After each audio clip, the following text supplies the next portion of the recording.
Hello, welcome to the March 22nd, 2024 Club Cubase live stream. My name is Greg Undo, and I'm the host of the live stream today. If you have not attended a live stream before, how it works is you can ask questions in the live chat field or simply email questions in advance to clubcubase@steinberg.de. When emailing questions, if you could specify which version of Cubase it is for, whether it's Cubase LE, AI, Elements, Artist, or Pro, or which version, so if it's version 11, 12, or 13. Also, in addition to that, if you could specify the operating system, so if it's Windows or Mac OS, that information is always helpful. When asking questions live, you realize that my ability sometimes to answer the questions in a real-time manner may soon be eclipsed. We will go through all the questions chronologically. So if you don't get an immediate response to your question, one of the things, if we could avoid asking the same question over and over again, that would just make it slower to answer questions. If we, several hours after the live stream ends, tonight we should have an index of all the topics with timestamps pinned to the top of the comments field. So you could look for that. There's also a PDF file that's available if anyone wants it, with we're almost up to 32,000 topics that have been covered in the live streams since we started just a little over 4 years ago. So I'm able to provide that, but you could also go to cubaseindex.com, and we want to thank Jan from Stockholm for creating that website where people can search for questions, and it'll take you immediately to that area in the live stream, so it's a searchable links. We also want to give special thanks to Agent K and Jazz Dude, who serve as moderators. They're not Steinberg employees, they just wanted to make it a better community experience on the live stream. And we'll give extra kudos to Jazz Dude for his work with the Cubase Nation Discord. It's an unofficial Discord channel, but it's a wonderful resource of information for the Steinberg community. So once again, my name is Greg Undo. I work for Yamaha Corporation of America. I primarily focus on Steinberg products, and I'm the host today. I'm presenting from outside of in the United States, outside of Washington, D.C. area in Alexandria, Virginia. If you're watching the live stream, please feel free to introduce yourself. Tell us where you're from, even if you're watching afterward. It's always fascinating to see where people are from different parts of the country. Next Friday, a week from today, will be the last live stream of the month, and that generally means that we will do a 2-hour live stream. We usually cut it short, and then we will have a Zoom social meetup. So we'll be doing that 1 week from today, so we'll go for 2 hours, and then we will have a Zoom social meetup. At times, we will have a special guest to kind of share insights. And I've lined up a wonderful guest for next Friday's Zoom social meetup. So it's going to be, this guest has done over 300 albums. They've won 4 Grammy Awards, 2 CMA Awards, 10 AECM Awards. So that's the Country Music Association and the Academy of Country Music, 2 Tech Awards. Their credits include George Strait, Mark Knopfler, Peter Frampton, Ann Wilson of Heart, Lyle Lovett, Dire Straits, Miranda Lambert, Kenny Rogers, Leanne Womack, Bob Seger, Reba McEntire, Mary Chapin Carpenter, Travis Tritt, Trisha Yearwood, Lionel Richie, Joel Lee Rittenauer, Wyona Judd, Chuck Lavelle, and this new artist, kind of a young artist, so I think has a very promising career, Taylor Swift. So this is my friend Chuck Ainlay. So wonderful engineer, and just such a beautiful human being, and he will join us next Friday. So definitely put that on your calendar. There's not many times you get to talk to an engineer of Chuck's status, but he will be our special guest.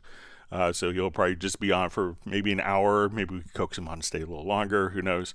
But he's agreed to kind of meet with us. So I'm really thrilled to have Chuck be a part of that. So once again, a week from today, we will go ahead and start that. So, and we've all heard Chuck's work, but if you want to Google him, just a really extraordinary person. So excited to have Chuck on as our special guest for the Zoom social meetup. So, and again, the Zoom social is Basically, we get together so that other people can talk, and different attendees from all over the world can talk and get to meet and know each other, and I don't have to talk the whole time. So it's great. I always look forward to it every month. So once again, special shout out to Chuck Ainley being our special guest next Friday. All right, so with that, let's go ahead and begin. All right, we see Jazz Dude on. We have Jan from Cubase Index from Stockholm. We have Uno Memento from Finland. We have Larry B from Brampton, Ontario. Nick from Essex, UK. We have Trond from Norway. Great to see you on. Ben Shirley, wonderful that you could make it today from Newark, Ohio. Wonderful composer. We have Benny from Sweden. Spa Dogs from Canada, from outside Toronto. Robbie Bowling from Dallas, Texas. John Barry from the English Riviera. You have Oscar from Los Angeles, Martin, who I believe is from Germany, Danielle Tocan from Germany as well. Mr. Dali 67, checking in from Denmark. All right. See, John Barry's just saying happy update, everyone. Ed Rugman just asks, hi Greg, are you covering what's in the latest update 13.03? I've read the PDF but wondered if you're going to touch on anything. Cheers.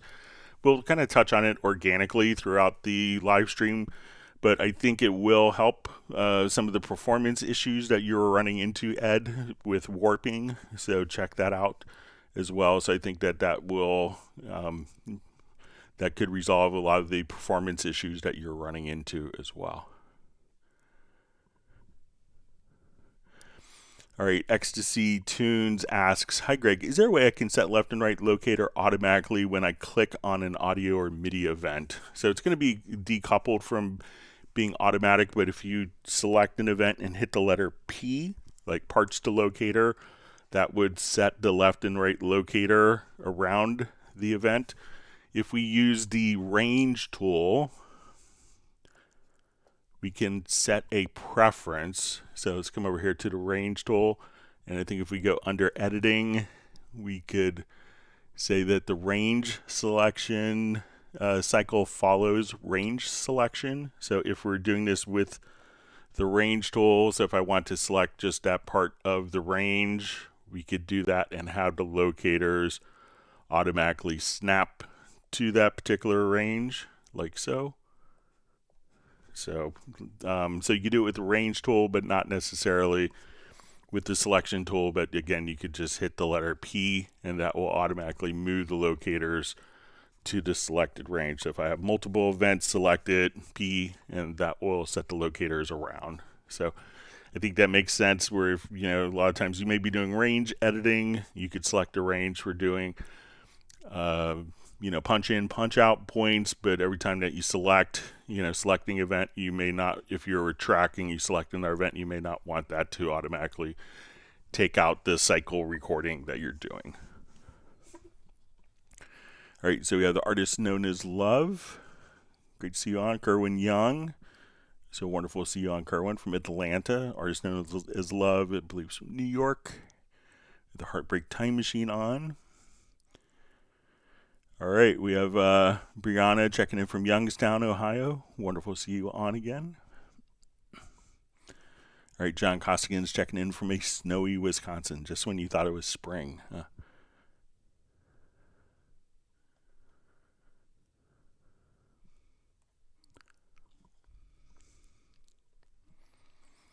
All right.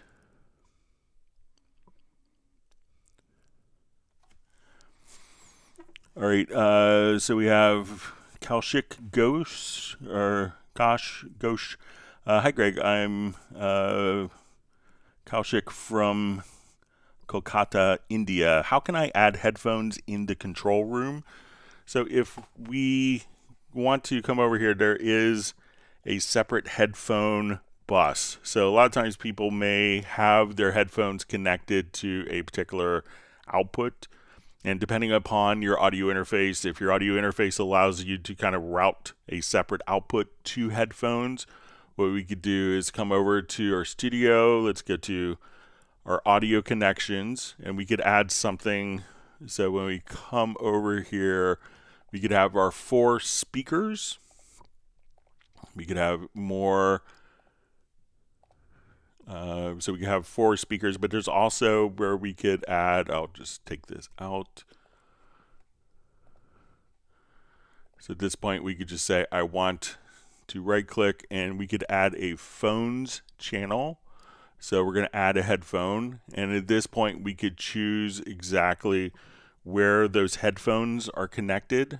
So what physical outputs our audio interface is being set, is sending those signals to. So when we want to now come over to our phones, we could have a separate headphone monitoring volume, and then in the headphones you could choose to listen to the different cue mixes while, and this could be perhaps you have the audio engineer who's running the mix, and you need, you're the assistant and you want to have to listen to the different headphone mixes on the headphones that is independent of the speaker selection. We could do that right here using the headphone channel, and then you could set the volume directly there. So again, go to your audio connections under the studio menu.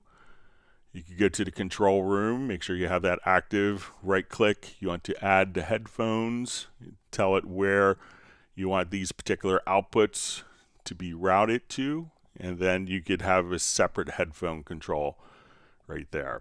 So let me know if that's helpful for you.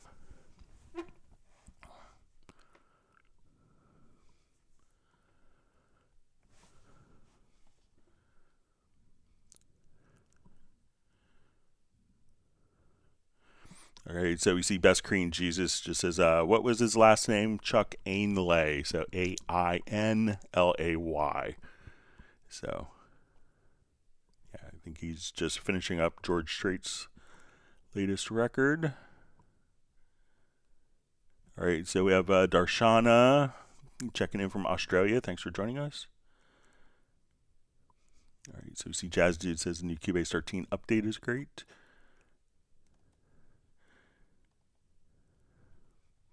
All right, so we have a question. Is it possible to disable all inserts on a channel by one click, maybe in a project logical editor, not turn off, but disable, like we can disable instruments to save the memory?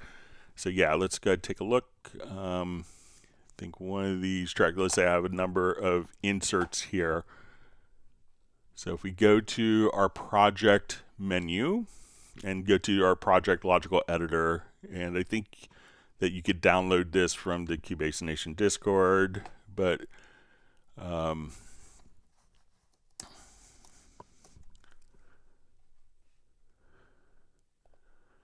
okay, so what I did is just made a preset here, and what we're going to do is we're going to choose to transform.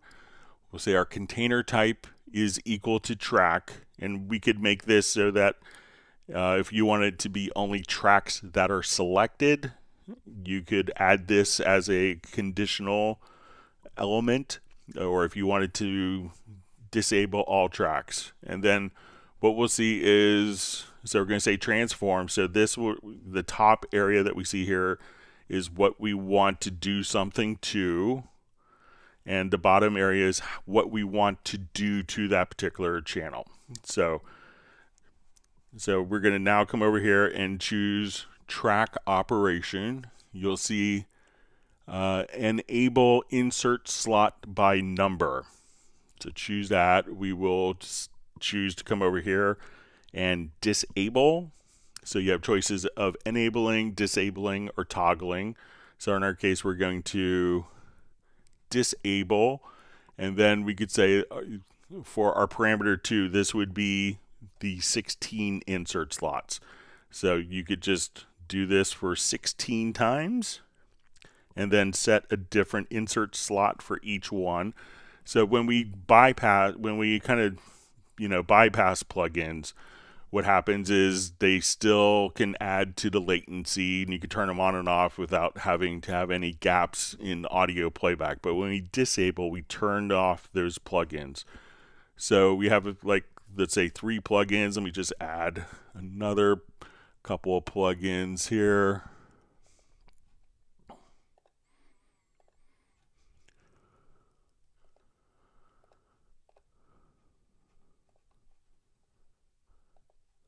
So now when I run this particular project logical editor, I can just say apply. So we have this track selected. I hit apply.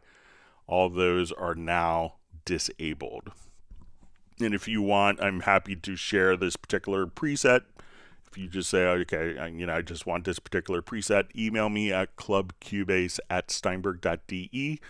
I'd be happy to share the preset. And if you see me create presets during the live stream, and if I save it, you could always email me after, and I'm happy to share that preset as well.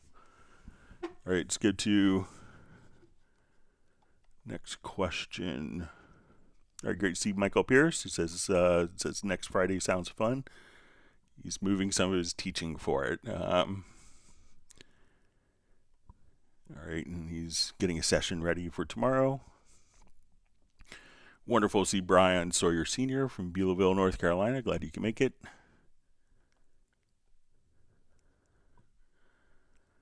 Great to see Best Cream Jesus on.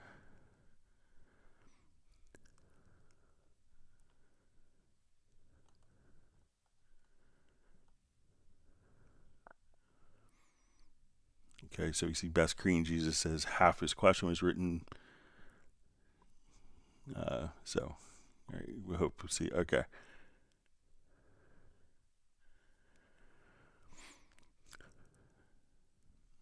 Okay, and we see from Best Cream Jesus trying to find the best verbiage for my question. Might have to email it in. Yeah, so feel free to email the question into clubcubase@steinberg.de. And I know in the past you sent videos as well. So if you want to include a video, if it's something like I want to do this, and feel free to send a video along with it as well.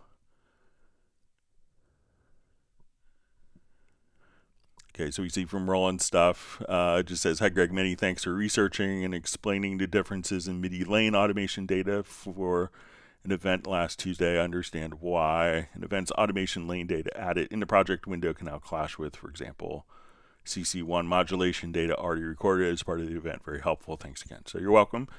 I've got that question a couple times, and I finally wanted to kind of dig into it and understand it better myself. So thanks for asking the question. That's the important thing.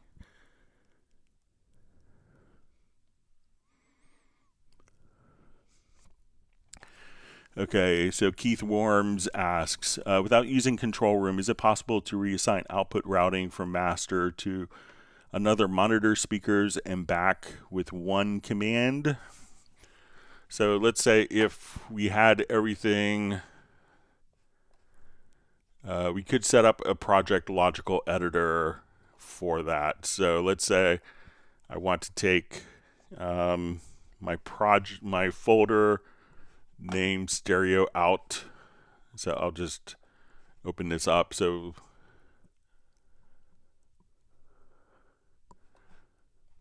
all right, so I want to take this. I'm going to add a second output. So go to my connections here. So we'll say I'll call this well,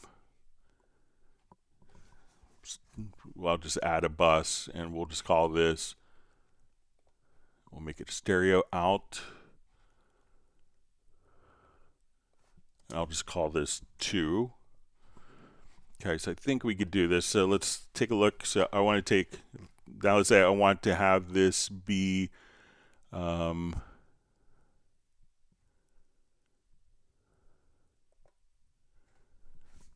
right, so I'm going to open up my large mixer here. All right, so let's say this is going out to speaker B, speaker A. I'll just relabel it so it's a little clearer.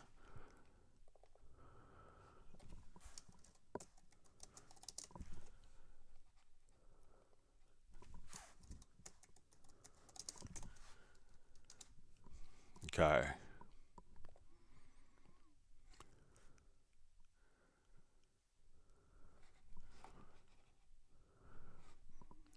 Okay, so we go to, let's say, our routing.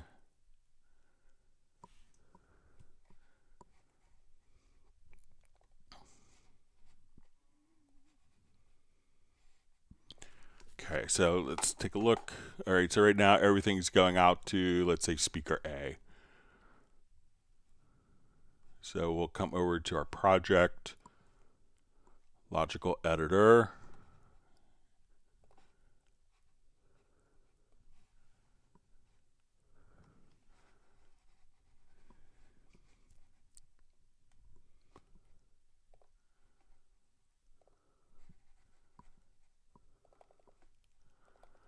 Okay, so I want to take all tracks.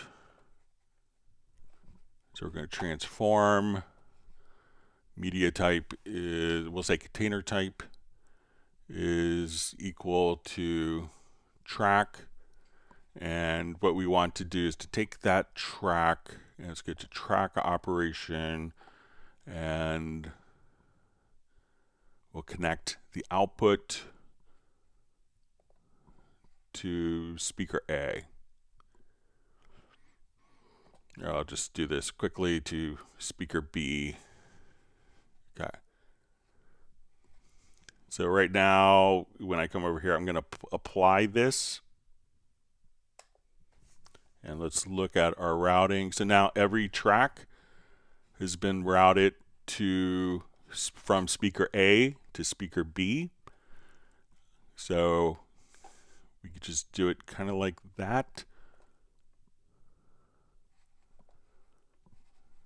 So again, we will come over here and say we want to go to track operation, connect output, and so now we can say let's do speaker A. So all my tracks, I don't have to select them, can now be routed to speaker A. We could do a different preset, route them to speaker B, just like so. So we could save two different presets.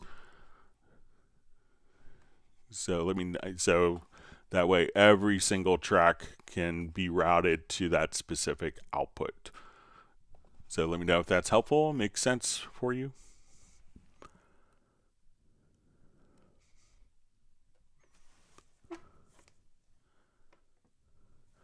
All right, Scott Whitlow asks, what is the easiest way to colorize your tracks and channels at the same time? So if you wanted to, take a number of tracks, I'll just start with new project here.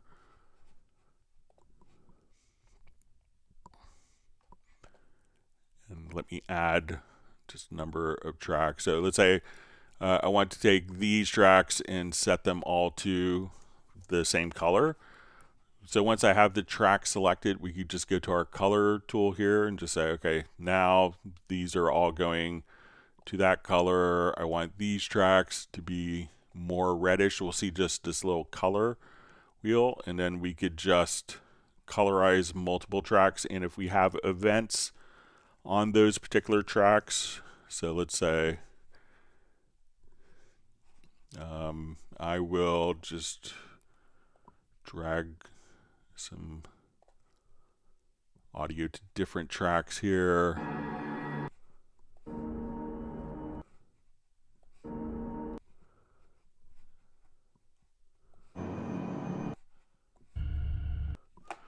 So I can say I want these tracks,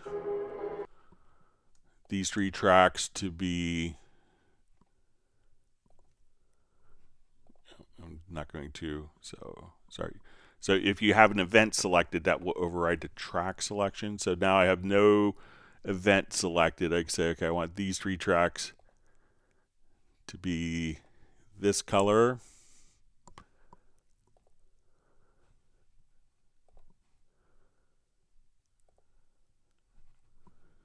And when we select these tracks without an event selection, I can say I want these to be kind of greenish.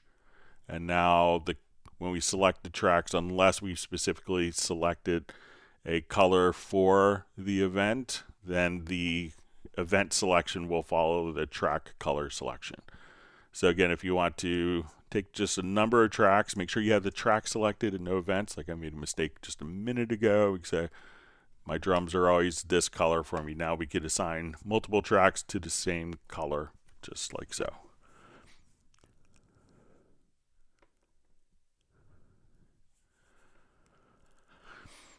So we see Scott Whitlow asks, second question, is there an easy way to zoom in and out using the trackpad on the MacBook using pinch and zoom? I don't think so, but what a lot of people will do, and not every, is just kind of come over here and you could just, grab the zoom tool and just kind of, if you hold down the control or command key, you could just kind of zoom easily and double click.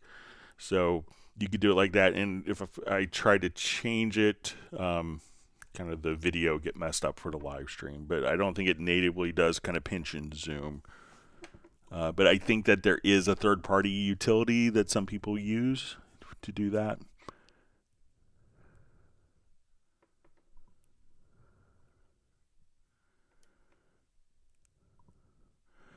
All right, so third question, is there a way to add a modifier key to more easily bring up the zoom tool, for example, holding down command key on a keyboard and triggering the zoom tool? So, if we have, so one is you could just obviously have the zoom tool. If you have the zoom tool selected, just tapping, just kind of right.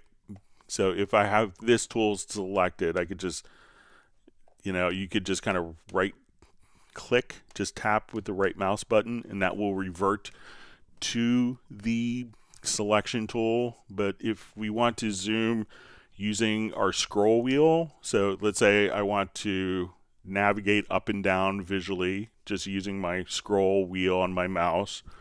If I hold down the shift key, we can navigate, let's say, more horizontally.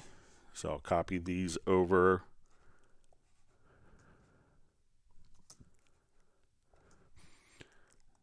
So now the shift key will allow us to navigate horizontally. If we wanted to zoom horizontally, or if we wanted to zoom, we could just, if we want to zoom vertically, I just hold down the control or I'm sorry, if we want to zoom horizontally, we could zoom just using the control or command key with that. Or if we want to hold down control or command plus the shift key, we could zoom vertically as well. So it's very easy to kind of navigate and zoom as you see fit, just using the scroll wheel plus the mouse modifiers without having to switch from the selection tool. So let me know if that's helpful for you, Scott. And thanks for joining the live stream today.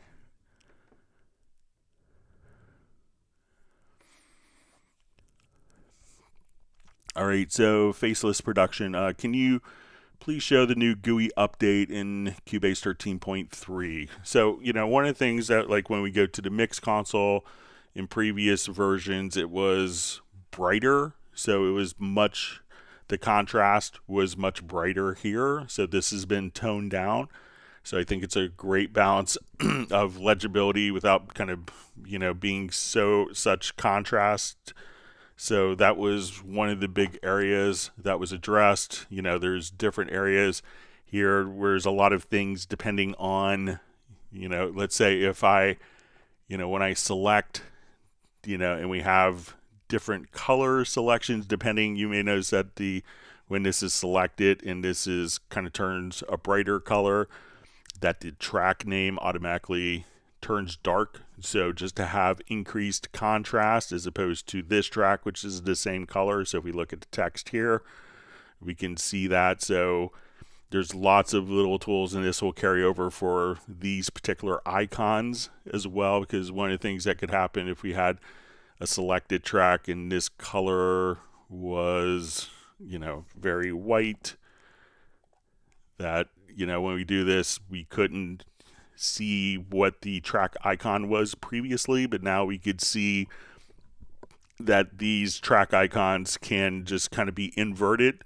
so that their legibility is increased as well. So lots of little things like that I think you'll notice and appreciate. And the Steinberg team took a lot of customer feedback and kind of dialed stuff in based on customer feedback. Some people had complained about not seeing all the inserts and being able to, drop something in immediately as a post-fader insert. So now we could also, right click and show all of the available insert slots, or if you wanted to see just a smaller number of insert slots. So lots of little things like that that make kind of a big difference in kind of the overall, usability of the program.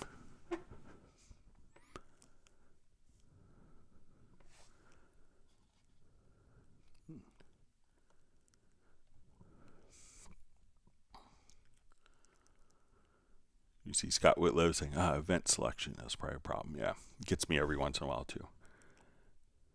All right, let me just jump back. My chat field jumped on me. All right, so we have Nick BZTV just saying hello to everyone. Thanks for joining us.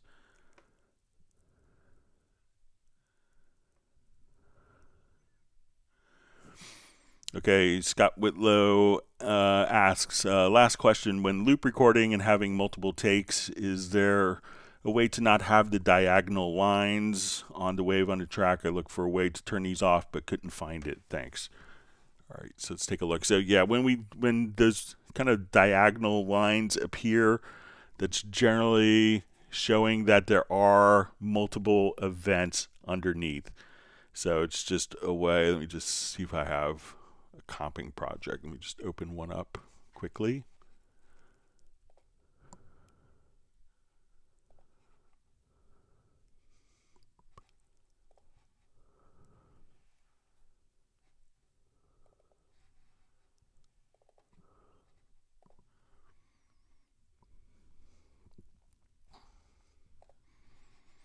All right, so when we look at this, we can see these vertical lines. So again, that's indicating that, there are, multiple events kind of layered on top of each other. So I don't know a way to turn it off. So if we click on remove overlaps, you could do that if you are comfortable with doing that. So if you just click on the bottom center, if you're very happy of how the edit is, that we can now come over, and if you click in the lower right hand, in the lower bottom center rather, you could choose to remove overlaps. So if we have done a comp, so let's say we open up our lanes and we grab our comp tool and we just come over here and say, okay, this is our perfect edit. Okay, so now that we have the edit here, I think that we could just come over here, and if you wanted to, remove the lanes, or if you are working with, if you go to your preferences, we could also just have, if you go to editing, delete overlaps. If that's enabled, you could do that. But if it's if you're happy with the particular edits that you've done, just go to the bottom center and remove the overlaps, and then the vertical lines will go away. But that will remove the underlying audio material, so just be aware of that. And one thing that you could do if you wanted access to it at a different point is go to the track versions, select duplicate version, and then we could do all of your comps here. And then if you needed to go back, we could just say, okay, I just wanted to go back where I don't have delete overlaps as well. So that way you could still have your audio event here without the diagonal lines. And if you needed to go back and change and edit, you could just do a track version, so duplicate the existing track version, and then you can remove the overlaps and the diagonal lines are gone, and you still have the underlying files if needed. So let me know if that makes sense.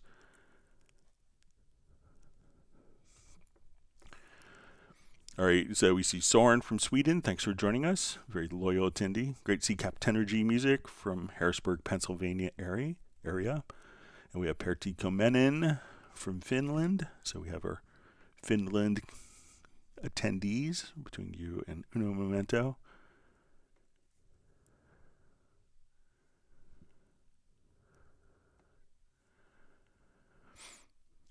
All right, Brian Sawyer Sr. asks, question, yesterday I was using Chord Pad with the key set in A and the song was in A. One of the chords was in A major 7 followed by a D with A in bass, and the A comes out, and the A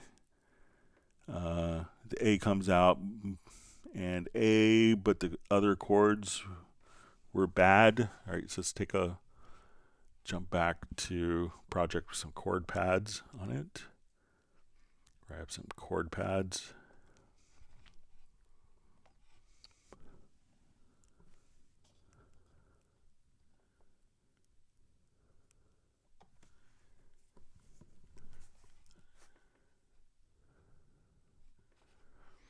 Okay, so I'm just going to get to the roads. Let's get to the chord pads here.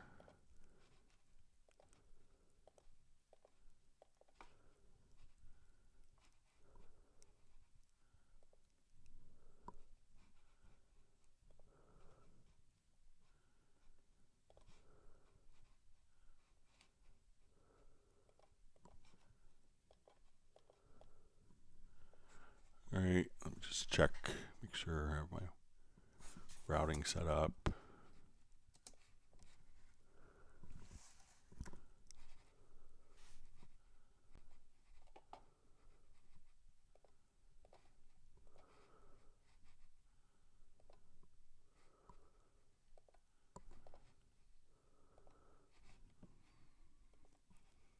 Okay, I'm just gonna do a new project here real quick.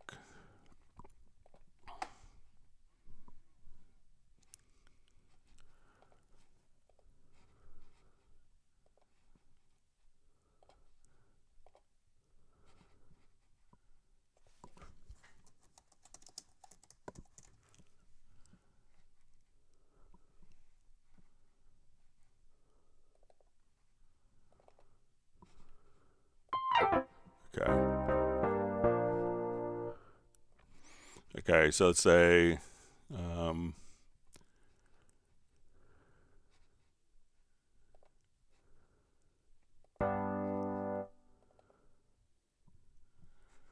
right, so let me just add some of the chords that Brian had used. All right, so we have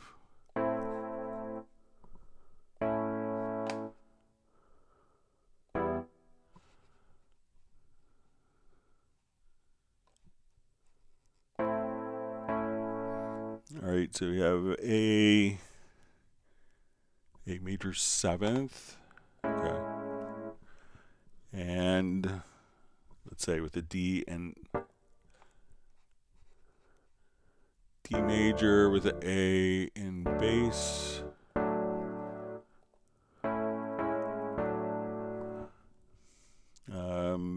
followed by D to A. The A comes out and A, but the other chords were bad.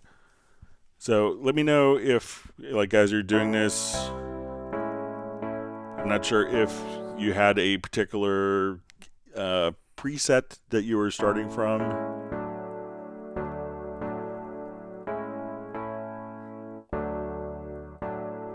And also check Brian if you, when you look at this, if you go to the players and if you're at 12, it may be, maybe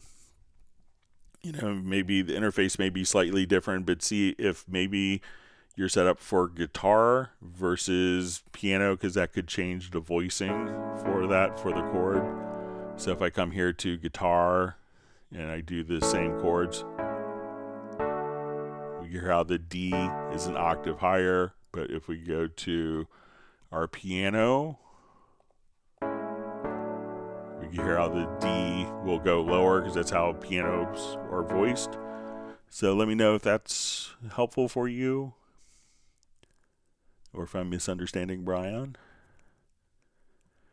All right, so you see Captenergy Music says started a new job. He's been super busy and unable to attend. I hope your new job works out for you. And it's always great to have you on, but I don't mind if you watch on weekends or as well. But it's always great to see you on live. All right, Soren asks, Greg, I had a problem the other day. I wanted to select all MIDI events on a selected track from cursor and to end. Is there a smart way to do it that I don't know about? Okay.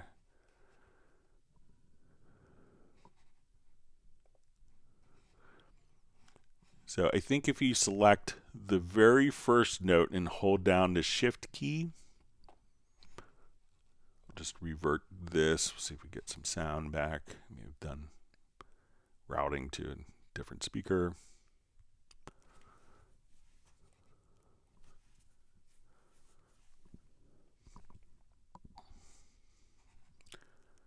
Okay, so let's say I have all these MIDI events. I'm gluing them. I want to go into my MIDI editor. So let's say I select the very first note. I'm going to double click while holding down the shift key. Let me just, nope. All right, let me just, thought it was, that will do all this. All right, so just come over here.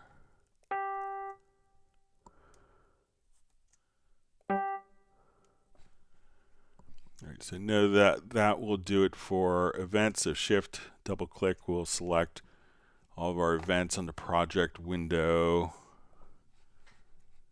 Let me see if there's, and I know in the editors that we could double click. So if I wanted to select all of the notes, and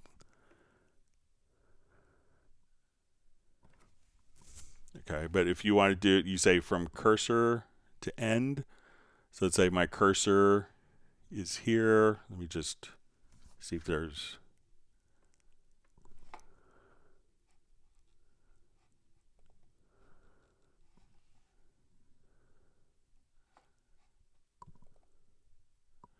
so if we just go right here, so where my cursor is, so let's say my cursor is here, and we go to edit, there is a select from cursor to end. So you could assign a keyboard shortcut to that. So wherever the cursor is,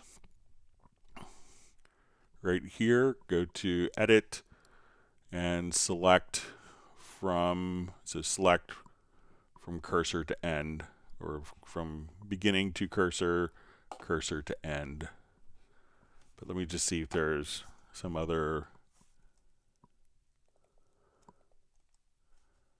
So I think shift will do all the same pitch.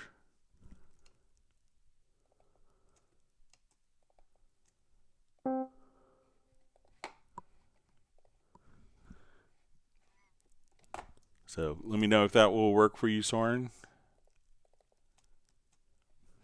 So again, edit, select from cursor to end.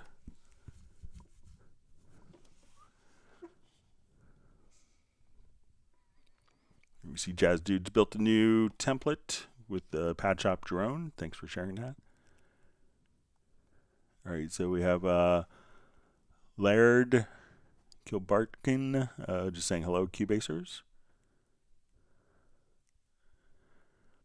Best Green Jesus giving a shout out to Gary Gibbons for all his work on Pad Shop. So yeah, Gary's just amazing. I love watching his content. His sounds are always so great.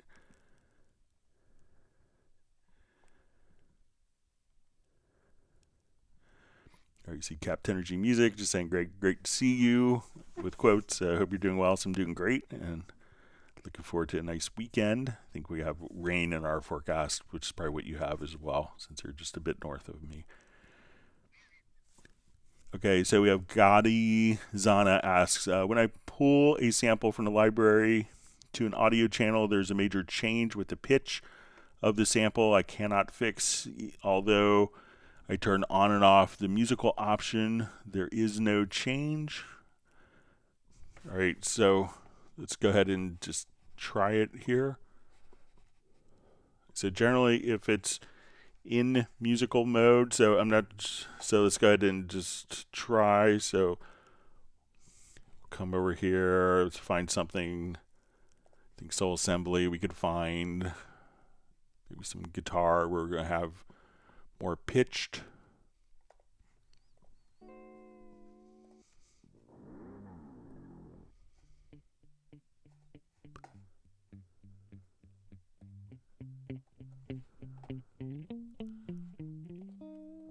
Okay, so let's say we want to take this sample here.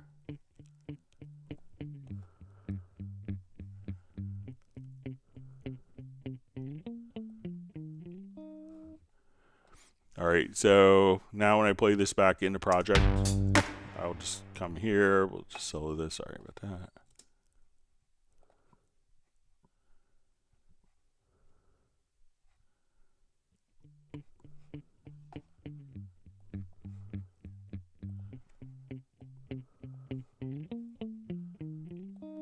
All right, so same pitch that we have. All right, so one of the things that it could be, so let's say if we put it into musical mode,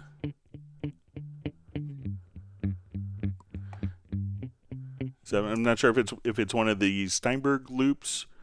So there could be maybe different metadata, but also check to make sure like there isn't a transpose track. So we may have a transpose track somewhere. And then with the transpose track, just search for it. Okay, so let's say this is where our guitar starts. So make sure, one, that we don't have any transpose tracks on, because with this turned on, as we play it now, and this is set to follow, you'll see follow global transpose. So so once we have that selected, so if this is set to independent, and there's also something to be aware of when we go to our settings. So if we right click, there is a project root key. So when we look at this, we could say that we're in the key of D. So as we play,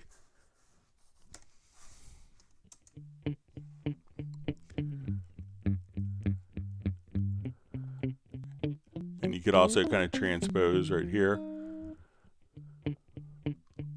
So if you're saying it's not musical mode, so, but I could just kind of, if you have a project root key set up in the project, or if this metadata is wrong in the file, that could make a difference. But generally, if it's not in musical mode, it could also be if it's playing back a different pitch. You know, maybe it's an audio file that's at a different sample rate, like your project's at 48 and the loop you dragged in is at 44.1, and you don't have a preference in Cubase, like when you go to editing audio, to convert to the project setting, then maybe it's just playing the wrong sample rate. If it's kind of like one semitone off, but still a little off from that, that would indicate a sample rate issue. So let me know if any of those things help.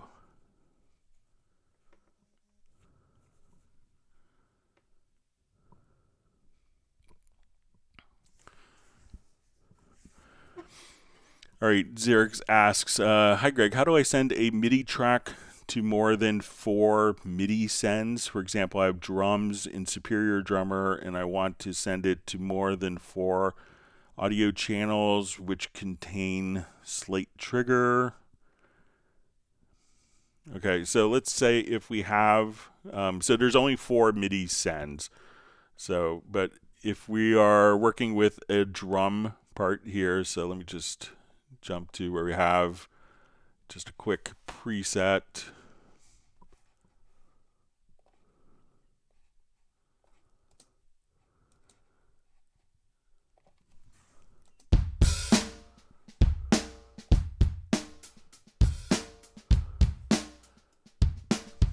All right, so I'll just put this, and let me open this up, and I'll just have it not follow transport. Okay. So we have like this going out. So, you know, if we, so I'm not sure if you need to send to, you know, if you need to send it to more than 4 audio channels. So let's say I open up my instrument. I'm sure you could do this in Superior Drummer, this concept, but when you go to the routing, I can say, okay, I want my kick going out of output 2, my snare, output 3, my hi-hat 4, toms, output 5, We'll do cymbals out of output 6. I want the room, the overhead, to be output 7, and output 8 would be the room mics. So now when I play, as I play this and we solo the drums, we have our multiple outs that we see in the mix console. So if you need to send it to like a trigger plugin, then I'm sure that you could take these outputs. So say you want to send a kick. So once you select this particular kick track, you could now just put different plugins on it for triggering if needed.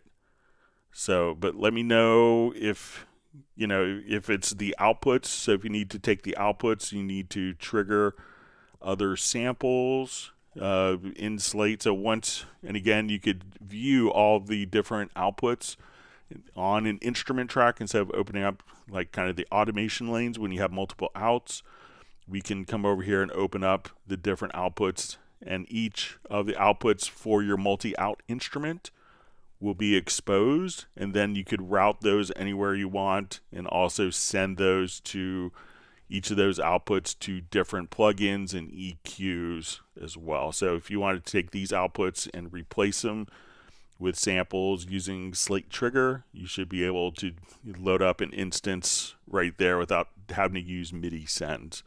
So let me know if I'm misunderstanding. All right, so we see Keith Worms just says thank you. You're welcome.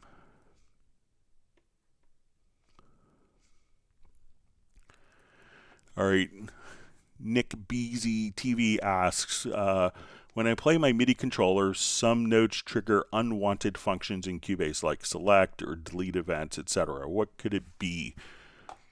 So probably your MIDI controller may be set up as like a transport control, as well as inputting MIDI notes.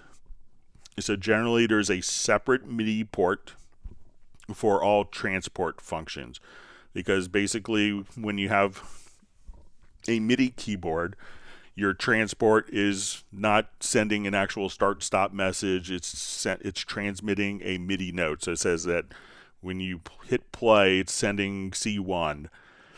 And that C1 is interpreted by the program to do play, and D1 may be stop, etc. So you're not actually sending a transport command, you're sending a MIDI note, and that MIDI note is interpreted to do different functions. So generally you have one MIDI port that's set up for control so that those MIDI notes don't play actual MIDI notes, sounds like, when you hit your stop button, that it doesn't trigger a MIDI note.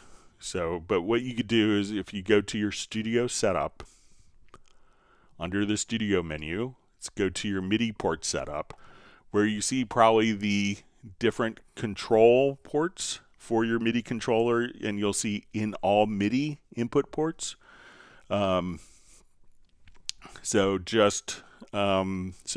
for where we're doing the transport commands, just turn off or uncheck in this column port for in all MIDI, and then that way the transport won't be playing notes when you have it connected as well. The transport, when you have that set for the input on in all MIDI inputs.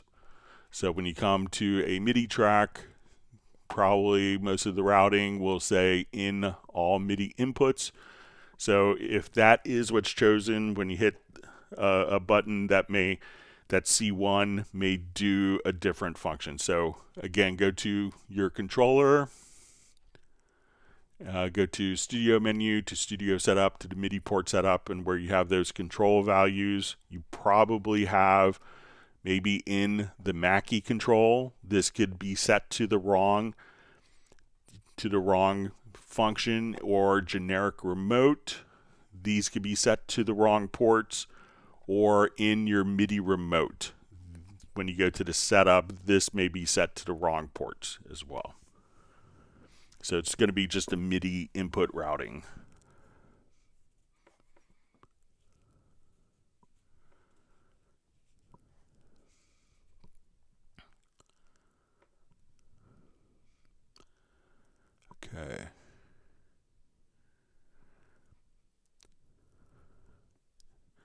All right, so Eric B's question is it possible to make a macro that randomized the volume in the MIDI key editor, for example? Can you show how to do it? Thanks in advance. So we'll show like two different ways. So one is to randomize, let's say, velocity. So, and generally this is kind of the most commonly used format. So let's say I have this set to 16th notes, and I want, and as I draw a bunch of notes in, we see that we have a fixed velocity. And a velocity will often be how loud the note sounds. So generally with drums, it would be velocity.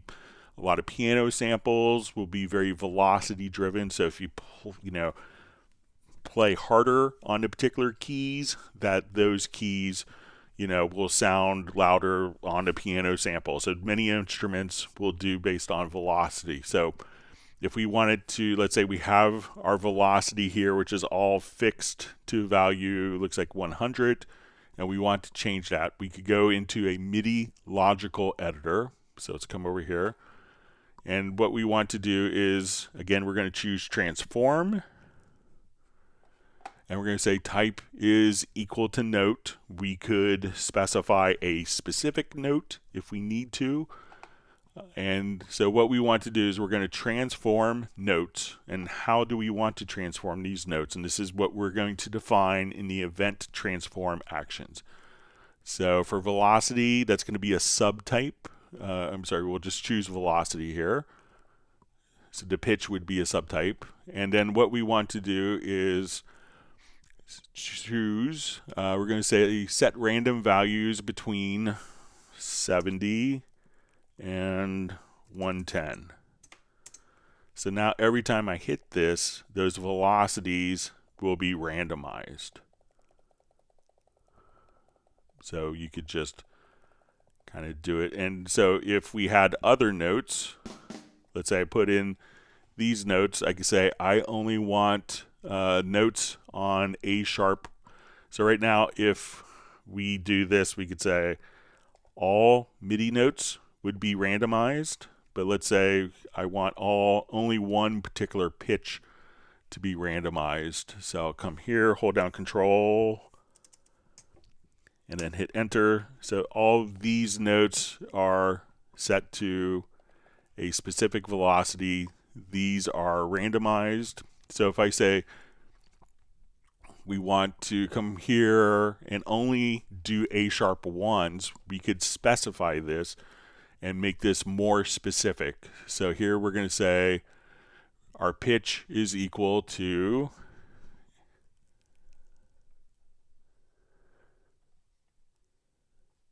and we will say A sharp 1. So now I could, where these are kind of roughly all the same, I could randomize. Make sure I have this. Okay. So we could choose to randomize only A sharp 1 notes, or we could do that. Now, if we had MIDI volume, which would be like CC7, so let's say I wanted to come here and I was taking my MIDI volume data, what we could do is we say we want to take type is equal to controller, our controller number. So we'll just say subtype is going to be controller CC7. And then we could say we want to take that and let's do the main value. And we will set it to random values, let's say between 40 and 80. So now we could randomize MIDI CCs as well. So if you want to do velocities or MIDI CC7 for volume, you could do it like that. So let me know if that's helpful.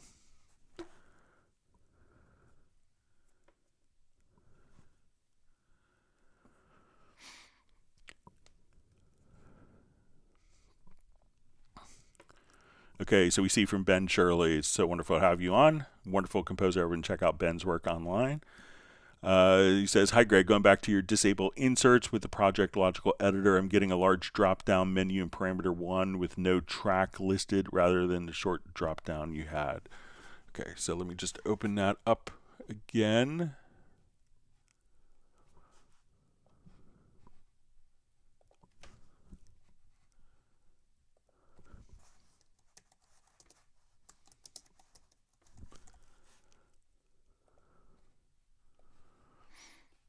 Okay, so again, we will say container type is equal to track. And here I'm going to do property is set to is selected.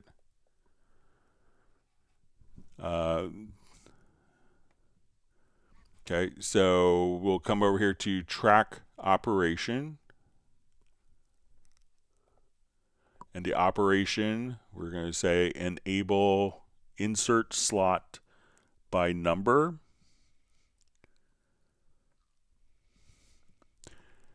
And here, once we have that set, we see enable, disable, toggle. So we're going to choose disable.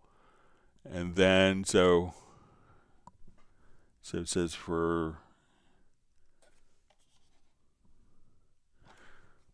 yeah, so it could, yeah, so make sure, so we're going to choose disable and then which insert slot we want to disable. All right, so it says I'm getting a large drop-down menu in parameter 1 with no track listed rather than the short drop-down. So it could be that the operation could, you know, so if we had this maybe set to track here, so make sure that in the operation that it's set to enable send slot by number, because if I had this set to folder, we would get different functions depending on what operation is. So if we wanted to insert bypass, but depending, you know, if we go to position here, we get different settings for the parameters as well. So as you kind of do more specification with it, you can do that. But let me know if that isn't working for you, Ben, and if you want me to email you this preset, just shoot me a quick email or send me a message on Facebook, and I'd be happy to send it right after the live stream.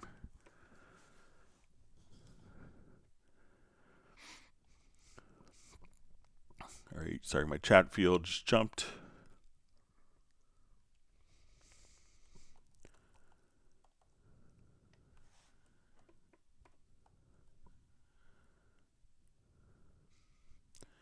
Okay, so we see DJ Mixes just says no question at the moment, but it's always interesting to hear the other questions. Greetings from Switzerland. Yeah, I think it's a great aspect of this format that you know, you learn from other people's questions they haven't thought to ask yet. All right. So Scott Whitlow just says thanks for the Zoom tips. Yeah, I think that will make a lot of sense and it's very fast.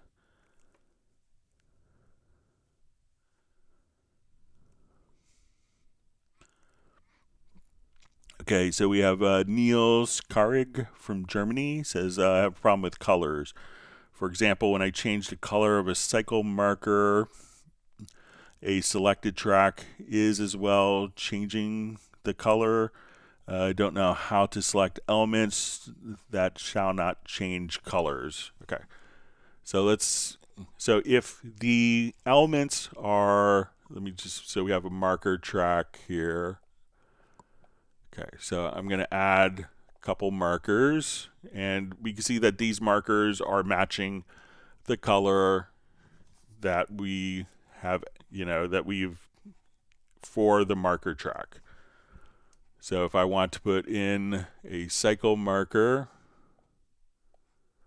again, I will put in a cycle marker here. All right, so these all carry over to the track color. So once I come to my track color, I'll hold down my Alt or Option key. We'll notice that as I change the color of the track, that all of the markers will change colors. But if I specifically choose a marker event, so let's say I take this cycle marker and I'm going to make this bluish color. Now that I've specified a particular color for this marker, so I've colored that marker as opposed to coloring the tracks where the marker is following.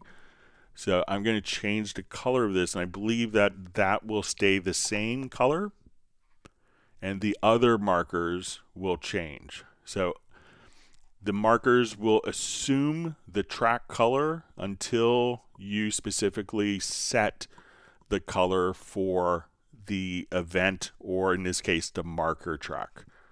So let me know. I'll just reread the question. It says, when I change color, recycle marker, a selected track is as well changing that color. I don't know how to select the elements. That shall not change color. So again, so if I want this marker to be, red. So now again, as I change these, so that these that haven't been specified will retain their set colors, and ones where the individual events haven't been colorized will follow the track colors. So let me know if that's helpful for you, Nils.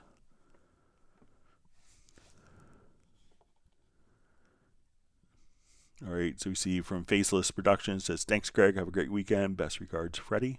So you're welcome.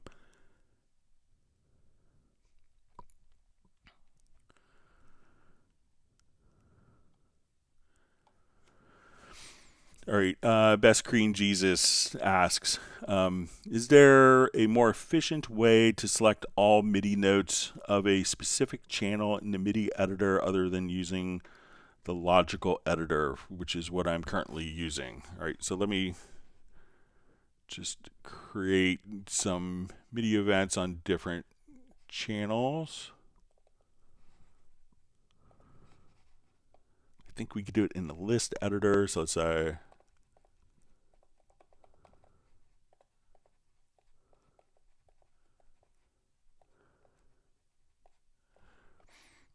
okay, so these will make all MIDI channel 1, and I'll just compress, we'll zoom in here. Okay, let's move these to here. I want these to all be MIDI channel 2. And I'll just change the colors for differentiation.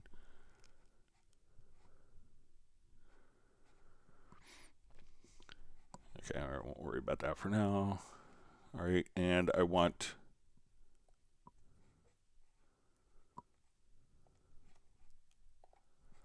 let's make these all MIDI channel 3.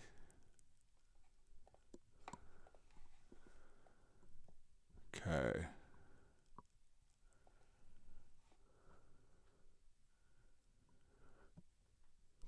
Okay, so we have MIDI channel 1, 2, and 3. So let's say I want to select all on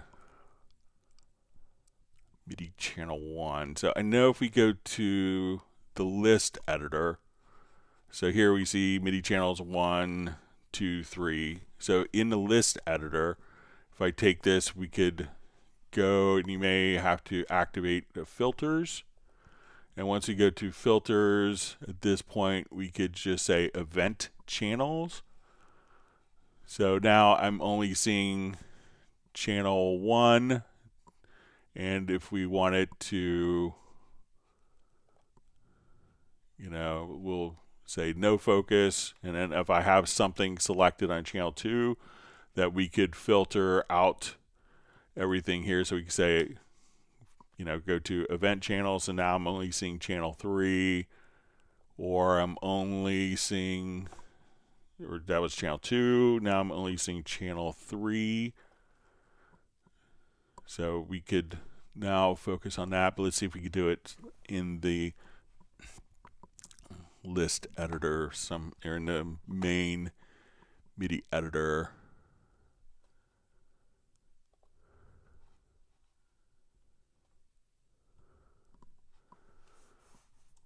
All right, so I think if we just hold down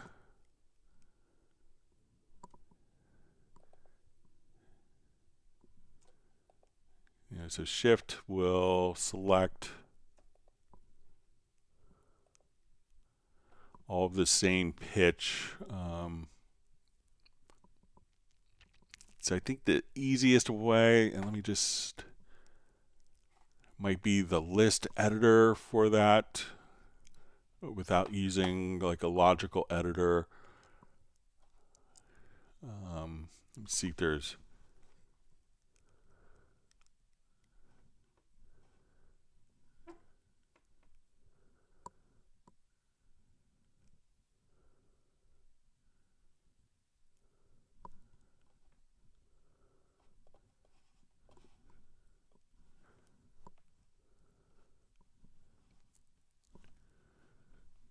just take a quick look, see if there's any.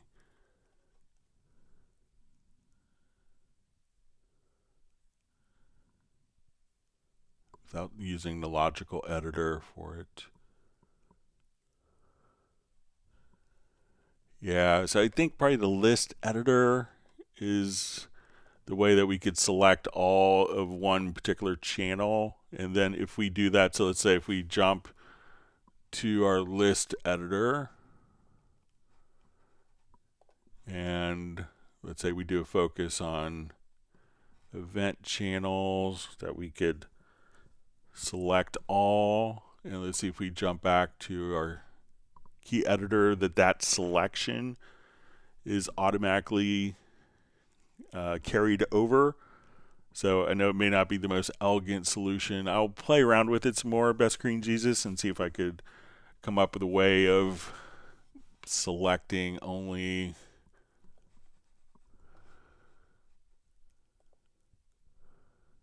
on like just on the one channel. But I think the list editor can do it pretty quickly, and if you select there, that selection is retained. Thanks for your question. All right, so we have Steven from Lancaster, Pennsylvania.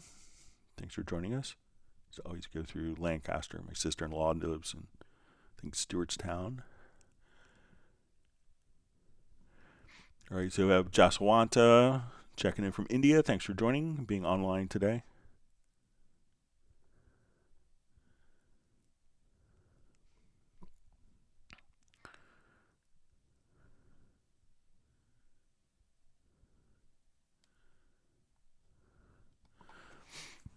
All right, so we see from Soren Greg, I didn't want to select notes in a MIDI event. I wanted to select notes on a track from the cursor to end. I'm off now. We'll return to replay and perhaps ask an email if needed.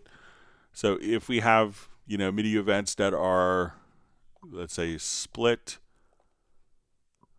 let's say like so, we have 3 separate events. So holding down shift on the very first event, that will select like all contiguous events. So I think if this is over here, that shift, or that will select from there to the end. And there's also some additional settings. If we go to preferences and go to tool modifiers, and if we come over here, let's say to the select tool, you could change different modifiers for, splitting events, or, slipping event content. So stuff like that as well. But try shift and double clicking, and that will select everything on that track from that event onward.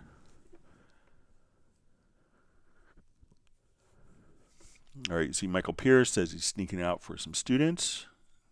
I think it's great that you do tutoring. It's wonderful.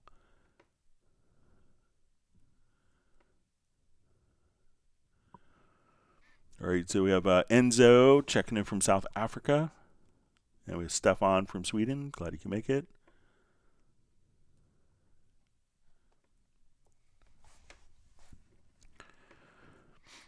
All right, Oscar Lamas asks, question, when importing audio tracks, they always get imported in musical mode. I then have to go to the pool and change everyone. Is there a way to change it so that they get imported into linear? All right, so when we do this, I'll just do a new project.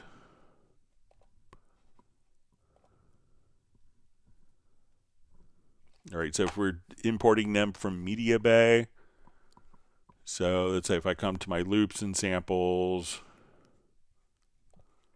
and we're auditioning.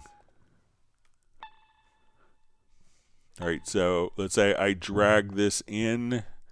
This file is not in musical mode. Now, if I turn on this little icon where it says align beats to the project, and now if I drag that in, it'll be in musical mode. So maybe just turn off, if you're dragging from the media bay, just turn this off. So once that's turned off, this is the original speed. This is it playing back in musical mode. So as we import files, just try to see if we could just take that. And if we do just like a straight file import, I'll come over here to audio. So let's say I want to take this file and we do our import that it's not taking into effect. Let's see if this does it on. So this wasn't imported into musical mode. Let me import different audio file here.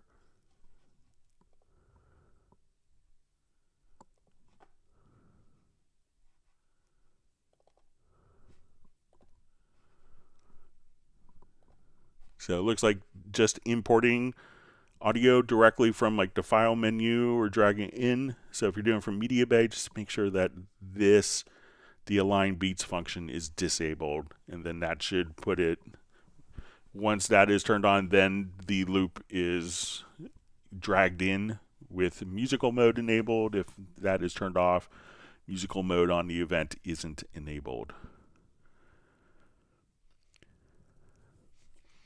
All right, so we have Nick Beasy says, I see now. Thanks, Greg. You're welcome. All right, great to have Darren Flake on, joining us on Fridays. Wishing everyone a happy Friday. Fantastic to see Michael Teams, and he has his internet back up and running, so I believe everyone's going to be appreciative of their virtual ice cream.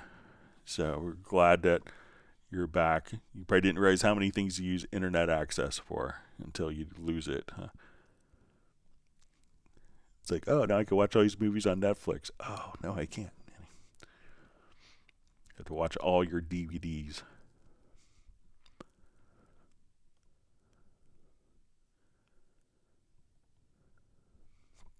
All right, the virtual ice cream distribution has begun. And Michael Teams has granted me.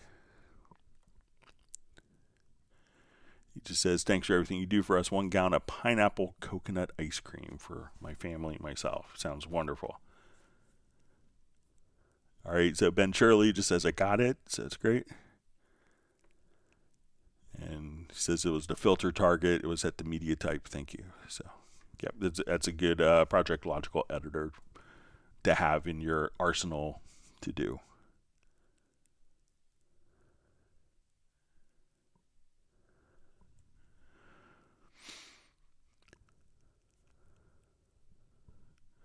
All right, Darren Flake asks how to phase align the EQ or parallel effects to the main source without having phase shift, how to add that back to be aligned. Thanks. So, generally any of the plugins are going to be delay compensated for. So it's generally not an issue with that.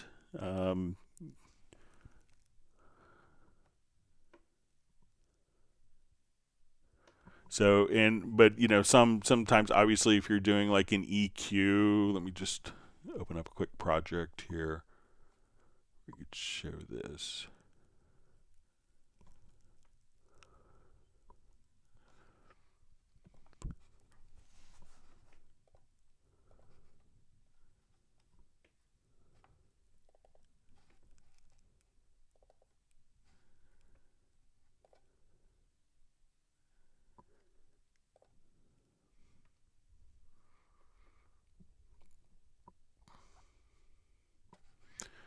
So obviously when you're doing EQs on particular tracks, it's easy for, as you adjust the EQ, for it to be out of phase, because EQ can adjust the phase.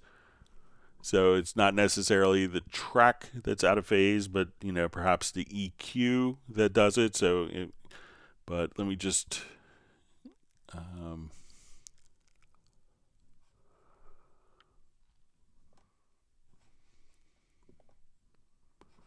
okay, so depending on your EQ, so if you need it to do so if you need it to invert the phase of a particular track, we could just select the event and invert right here. When we're using EQs, if you're very cognizant of phase that could be induced by EQs, you could use EQs that will have built-in functionality for linear phase. So when we go to our frequency EQ, you could activate linear phase there. Sometimes what people will do, since we could do everything at the sample resolution, if the phase is bothering you, and realize that sometimes it could be frequency dependent phase. So maybe not phase on all of the tracks, but phase on particular frequencies embedded by EQs. So that could be tough to work with. So, realize that that's something that, the EQ is doing. But, if it's something that you're going to be, concerned about and be conscious of, just try to use a linear phase EQ, because if certain frequencies are out of phase and others aren't, I guess you could go into spectral layers and do that. But, generally it's not an issue that a lot of people find to be too distracting for their mixes.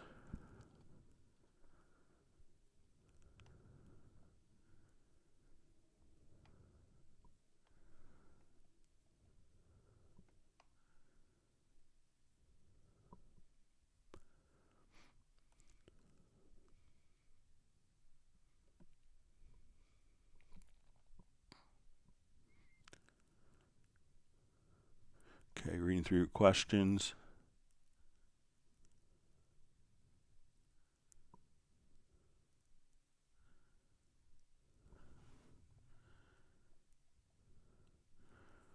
All right, so we see from Niels Karig, it says, not really, I'm using the separator to have the marker and chord track above the separator. So let me just jump back to his original question, refresh my memory.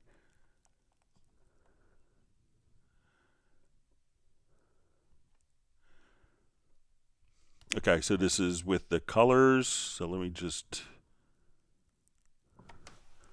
All right, so let's say we have, like in this example, we have marker tracks. So let's say, here we have cycle markers on this, and we have kind of the divided track list function. So let's say if I come over here now and change that to red, and then changed this, that those marker events are still preserved. So even when doing a divided track list, so you may have to just kind of click in on the event that will make the upper zone active, and then you could color based on that. But let me know if I'm misunderstanding, but I think it's the same principle when we are changing the marker colors like that.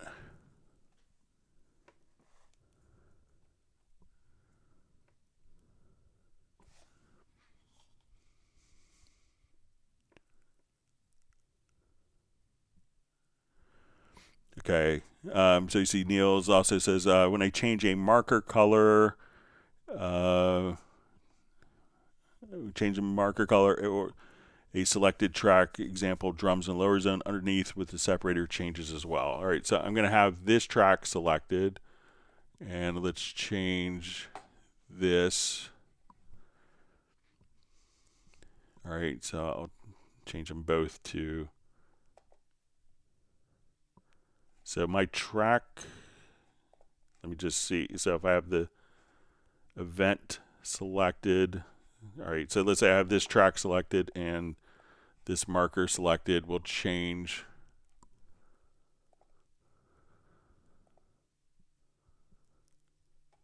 the colors.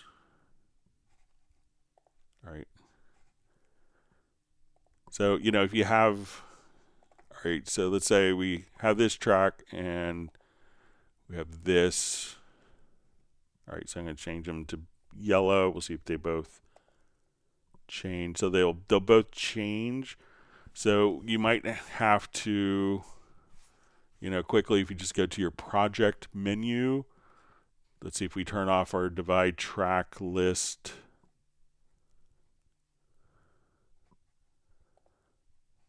And if I have this track and this selected, I'm going to change the color here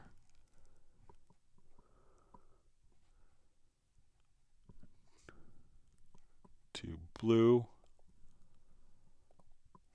So yeah, I can see, I'll mention that to the team, but if you just go to your project menu and just disable the track list.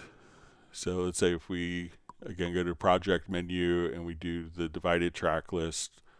So if that is selected in this and we change them both to green, they'll both kind of change because they're both selected simultaneously. I'll mention that to the team to see if there's a logic behind that. But you could always, you know, select that particular track, and if you select the marker track that you want and then have the marker selected within the upper zone, then that independent color will be retained.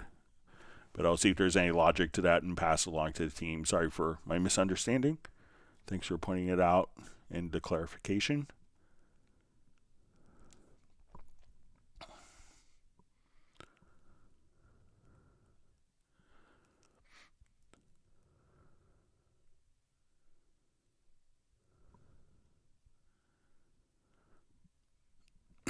So we see, let me just clear my throat. So we see from Neil's, even if I select a marker in the marker track, another track, example drums is still selected as well. So let's say if I come here, I have, so if I'm here, I select the marker track, that will deselect this particular selection. So now when I change the marker color, let's say to this, that track isn't selected because this track is selected and the actual cycle markers change without affecting this. So let me know if that makes sense for you as well.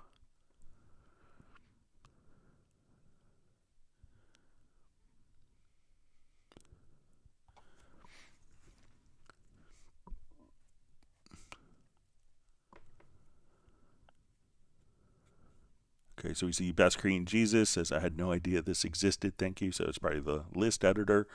So yeah, it's really good for kind of surgical filtering of data. And kind of in the old days, that's how people would have to do all their sequencing. People would type in data in their list editor.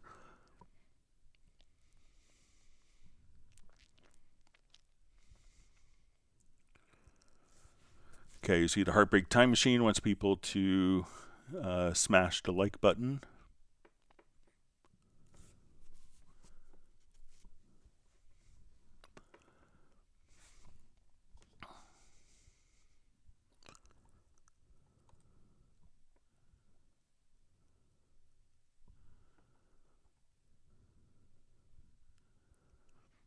Okay, sorry, my chat field just jumped.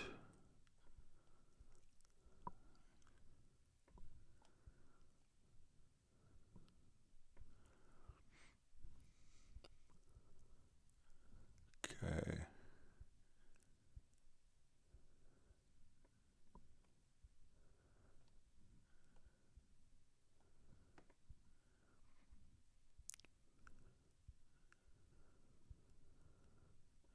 Okay, so wonderful to see Val from Vienna. He says, woohoo, Cubase stream. So, all right, always wonderful to see Michael Marshall checking in from Somerset, UK.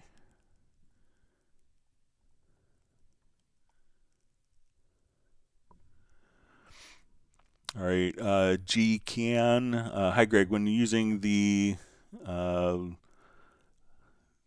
listen mode, the EQ settings don't seem to impact the channel. How can I ensure that the EQ affects the channel properly in this mode? All right, so let's say we'll just select this track, and let's say we're going to do just a little guitar. So I'm not sure if it's the frequency EQ.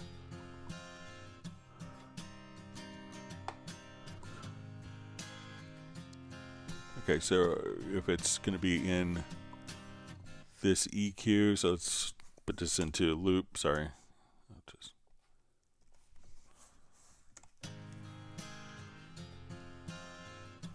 So I know if we go to the frequency EQ has this function, so let's come over here to frequency, and this was fixed in the 13.03.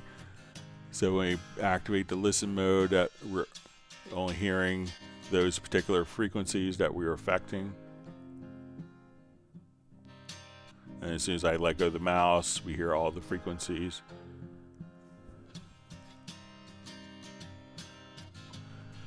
And so let me know if it's for that or if it's for the, I don't think that function is in the normal EQ, but in the frequency EQ. So if you could specify if that's for frequency or for the channel EQ.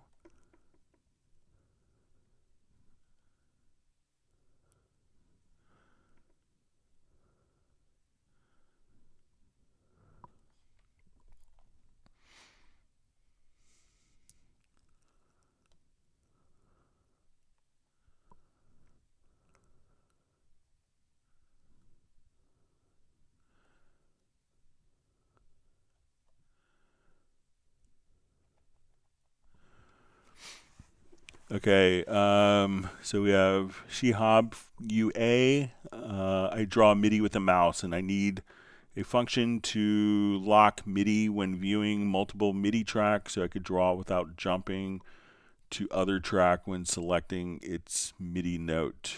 Okay.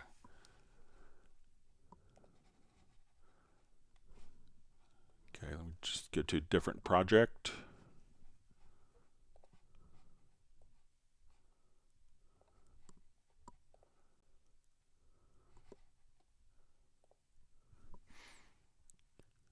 Okay, so I'm gonna we'll open up like into my large key editor here. Okay, it says I draw, let me just, okay, I draw MIDI with a mouse. I need a function to lock MIDI when viewing multiple MIDI track. All right, so let me just select a different, all right, so let's say we're in our key editor here, and we go to, so we have MIDI here and MIDI there. Okay, so now I'm, okay. Okay, so it says I draw MIDI with the mouse. I need a function to lock MIDI when viewing multiple MIDI tracks, so I could draw without jumping to the other track when selecting its MIDI note.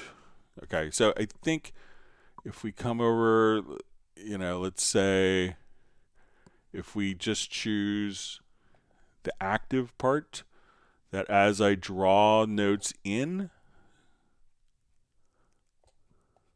that we're only drawing in notes on this particular event. So try to, when you go to like the key editor and you have part editing mode, try to switch it to only the active part. And that way, as we draw notes in, we're not going to be drawing notes in on the drums. So let me know if that's helpful. So, but we could, you know, come over here and view. So here we're only editing the synth bass, but if I switch, we can now be editing and drawing in data on the drum part. But when we look at it in 13, as we come here, you know, now I'm only going to be drawing in on that because this is the underlined selection right here. And if we wanted to, you know, do this and select all of the events at this point, we could, you'll see like a little square, you could check that. And now as we click on different events, we could do that. But if I don't have this, so we could view this, but if we don't have it underlined, then we're not going to be drawing in notes in the other track. So let me know if that is helpful for you.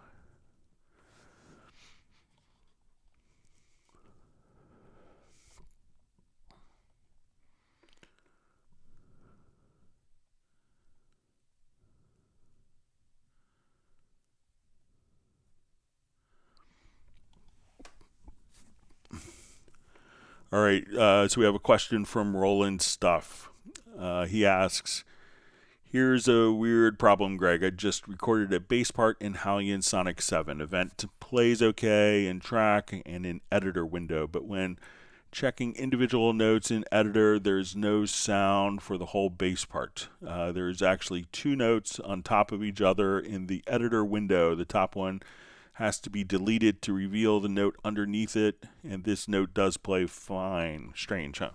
So my guess is you have a MIDI controller or MIDI keyboard. This often happens with something like a Roland Phantom or Yamaha Montage, something along those lines, and that your MIDI controller is set up in a patch that's layered, and that you're transmitting both MIDI sounds at once. So if we have something like that, let me just, I'll duplicate this part.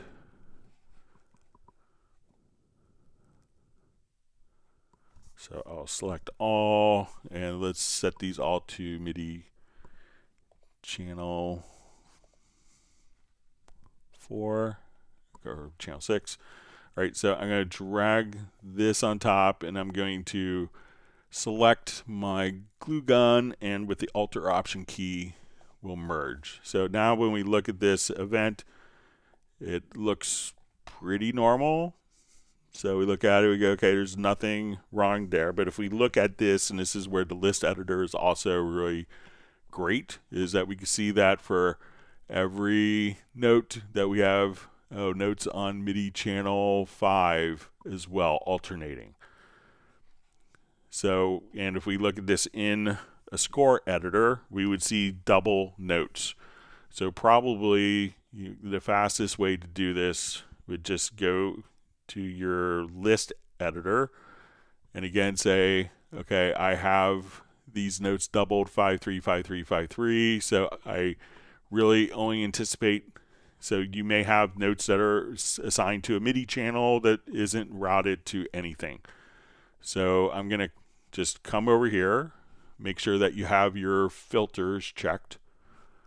We will say, let's do our event channels, Control or Command A, select all, delete, and now we'll go back to no focus, and then you'll have one single event. So probably if you take your MIDI controller, and it could be, oh, when I play this patch, all my notes are doubled. If I was playing just a piano sound that was just one voice, everything is fine. But you could also select the particular track, and as we go to the track, if you go to your MIDI monitor plugin, so we go to our MIDI inserts to MIDI monitor, that every time you hit a note on your controller keyboard, you'll probably notice that every time you hit it, you'll see 2 different notes coming in on 2 different channels. So it's probably your MIDI controller that's, sending out 2 separate notes anytime you hit one key, and Cubase is just accepting the MIDI data correctly that's coming from your MIDI controller. So give that a look at and let me know if that makes sense for you.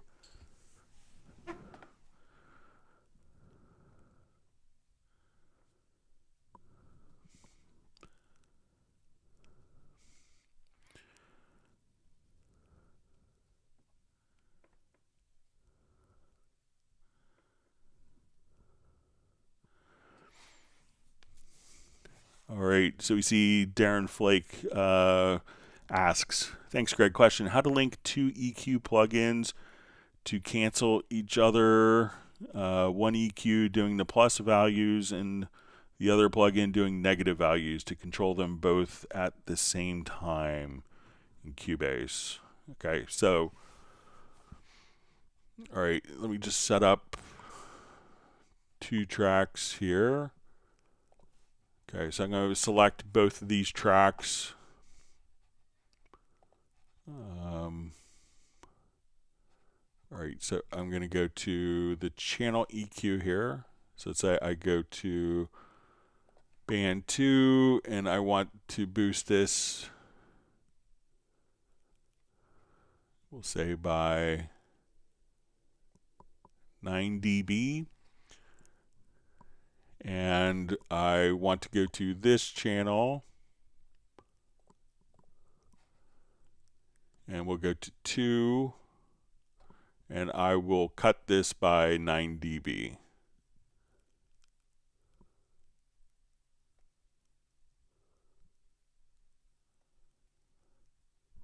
Okay, so when I go up, we're going up. I'll make this 9.0. And we go down. So the next track is, so I'm not sure if you want to do this on the same track.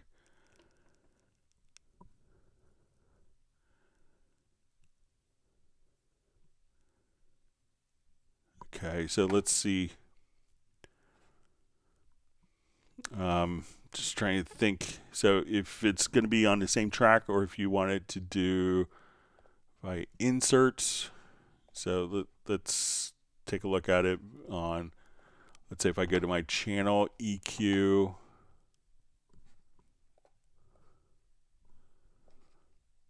Okay, so I'll turn this off and I'll turn on my studio EQ.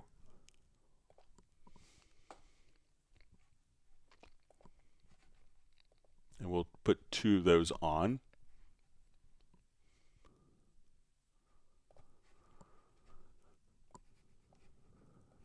Okay, so we'll move this and move this.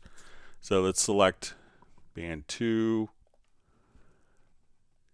And again, we will adjust our gain. We'll say 8 dB. And our gain here, -8. Okay, so I want to set up, let's say on, let's say a MIDI remote. I'll make sure this channel is selected. So let me go to my MIDI remote and we want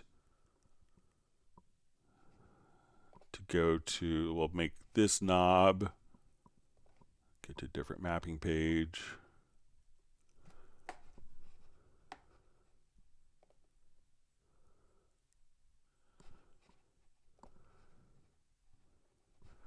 Okay, so let's go to selected track,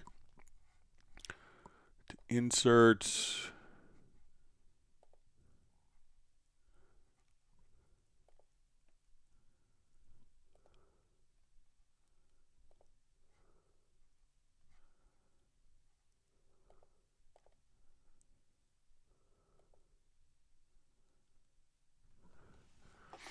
All right, so let me see if I could, let me just see if we could adjust gain.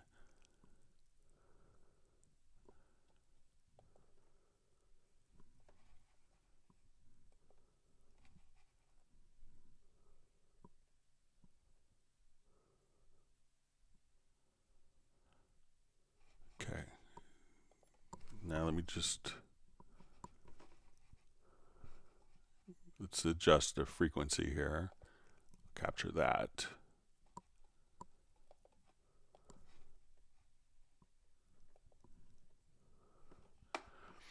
Okay, so let's say this is 8.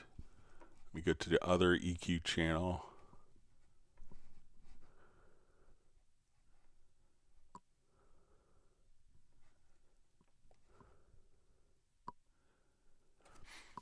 All All right, I'm seeing if we can do it for the selected track.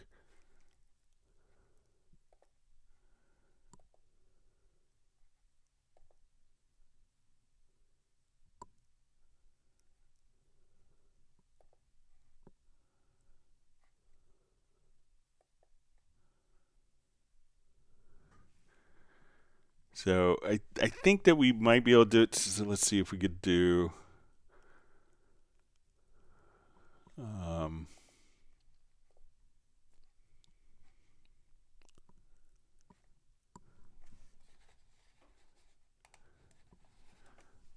But but I'm not sure. So if we do this, let's say if we automate this parameter. So let's see if I just automate this parameter here on this selected track.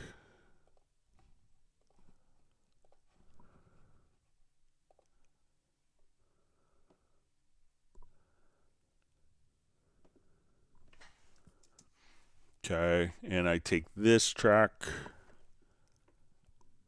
So we have that being controlled.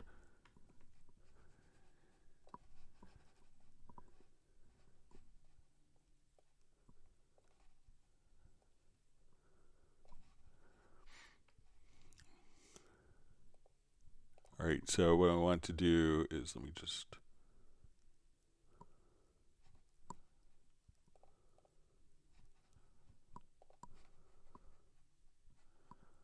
we'll move the frequency for, we'll reveal the automation track for that.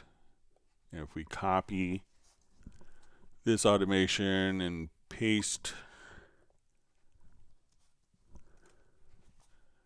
that now we could have kind of the same EQ.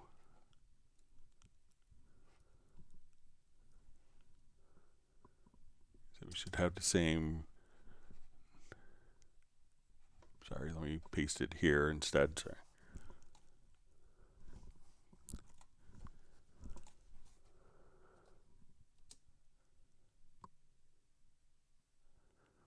So you could kind of copy the automation to inverted values, but maybe if you could, I'm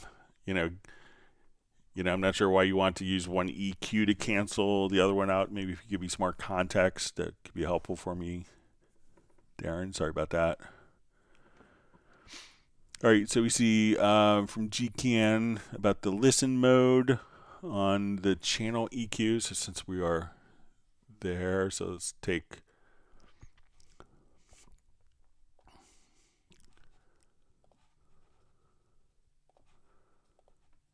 this drum. Okay, so let's open up our channel EQ.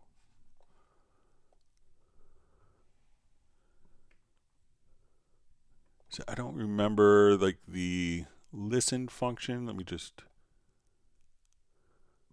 being on this EQ. So I don't remember like having just a listen function on this particular EQ. But let me know if if the listen function that you had was on this EQ, and if you give me a hint, I could maybe look for it, but I wasn't aware that that function was on the channel EQ. I could be mistaken.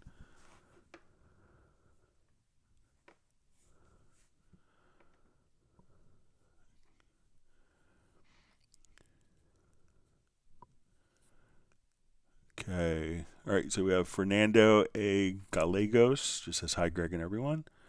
Always fantastic. See Tim Weinheimer from Mission Viejo.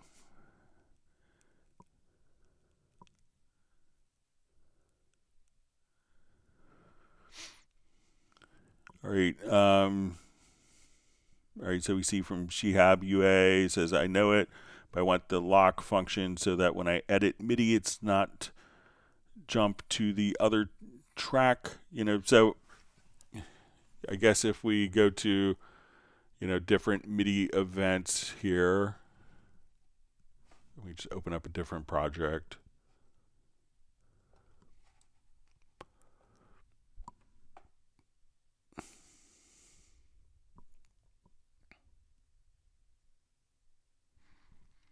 so we could see this a little more clearly.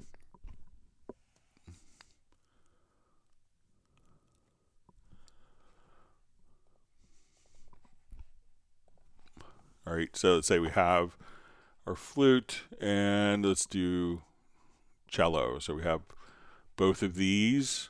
So right now the cello is underlined, and that's what is active. So I think that it's safe that a lot of people may want to, so let's say if I come to this and I want to select all of the events, and I think that we could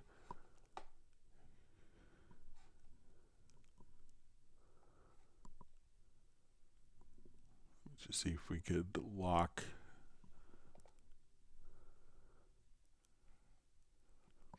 So, you know, I mean, you have to like kind of specifically choose the events. So if we're here, you know, and I know that if we have more overlapping parts, let's say for violin 1, violin 2, you know, that, but it's, you know, it's, you want to have the balance of being able to edit and see the other events visually, but to quickly also jump. And, you know, now that we're doing this, unless I specifically select on a note, it's not going to change the active status. But then when I click on a note, then we can change the status. So this makes being able to edit more fluidly and switch between the different voices. But I'll mention it that you'd want an ability to maybe like a padlock over here. I'll just take a quick.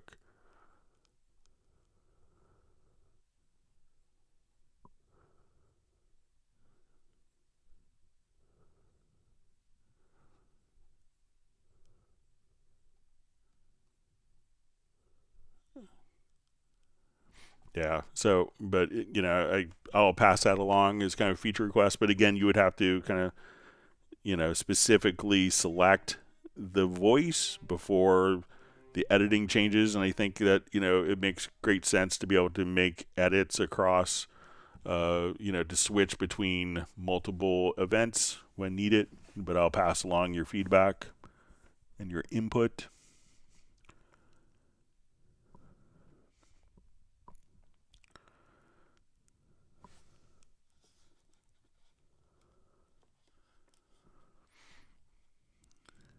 All right. So we just see, is it already possible to add a certain plugin on slot 1 of selected track? Googled a bit, but didn't find any results that made sense.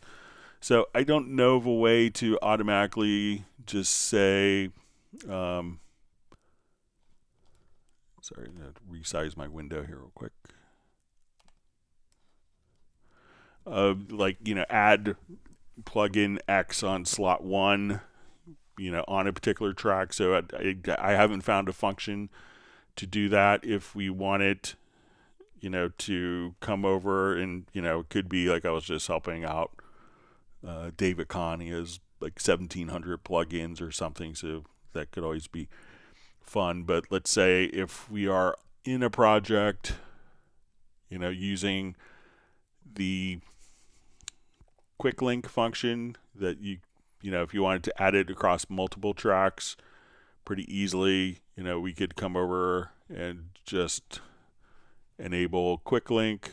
So if we wanted to do this, we could now select the tracks and say, I want, now that quick link is enabled, I want this delay across all tracks, but I don't know of a way to, you know, have like a logical or project logical editor preset to say, you know, select this track, I want this plugin on inserted into slot 1, but then what do you do if there's a existing plugin in slot 1?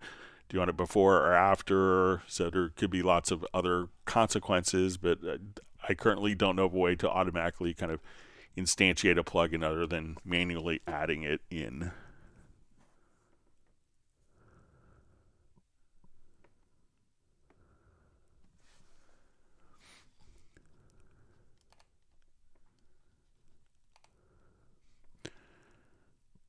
All right. Let's see, while I'm gaming, says last time around I pointed out a phase coherence problem with free warp. After installing the 0.3 update, the tool seems to work. Thanks a million for quick reaction, Steinberg. Yeah, so it may not have been a result of that, but other people reported it too. So, but I'm glad that that was one of the things that was resolved in the 0.03 update with lots of other additional functions as well. So, yeah, I think originally it wasn't saving kind of the free warp, or it wasn't saving the audio warp until the project was done, and then if so many would build up, that could cause a crash, and then you couldn't undo it as easily. So, but yeah, kudos to the team at Steinberg for helping make that a better solution for people.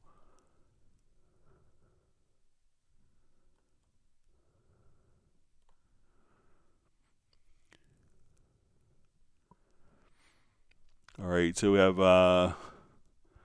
Laszlo Magyar just saying hello, fellas. So thanks for joining us. It says, are we not discussing the 13.03 update? So not specifically, but we're just answering questions on Cubase. But you know, we've covered a lot of stuff that's been in 13.03. So.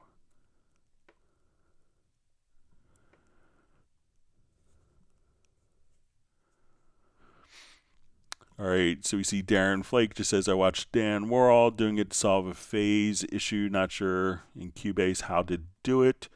So, you know, if your EQ plugin is causing that significant of a phase issue, you know, maybe consider a different plugin. I understand kind of academically what it's doing, but I'm not sure if it has, you know, if we should set up a whole system to accommodate for plugins that have phase issues internally.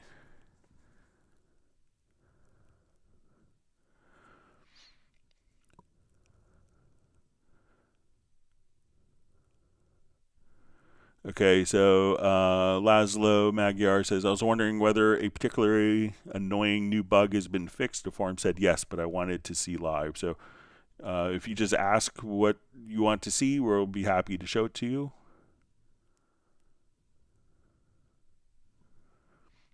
So just let us know what specific issue, and we'll be happy to show it to you.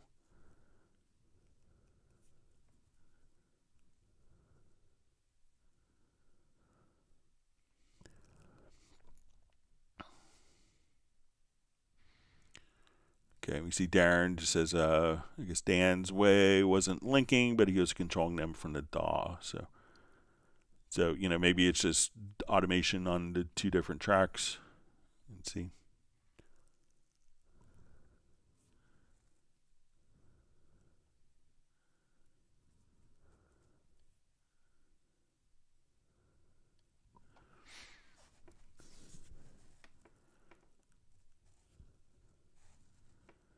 Okay, all right, so we see how to use, from Samir Music, how to use Cubase, sample, and loop. Okay, so I'm not sure if, so like if you wanted to, so I'm not sure what you mean by sample and loop. So, you know, obviously we could take an audio file. So say if I have something, so I'll just come over here quickly. So I'll right click, and then we could say, okay, let's create sampler track. So now as we do this, we could just trigger the particular sampler track.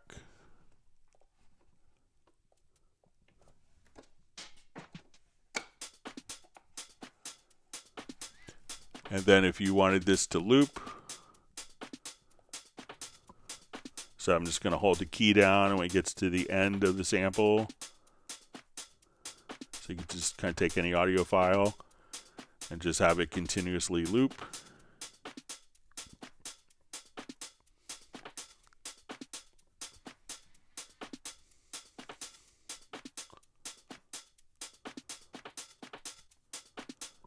So let me know if that's kind of what you want to do.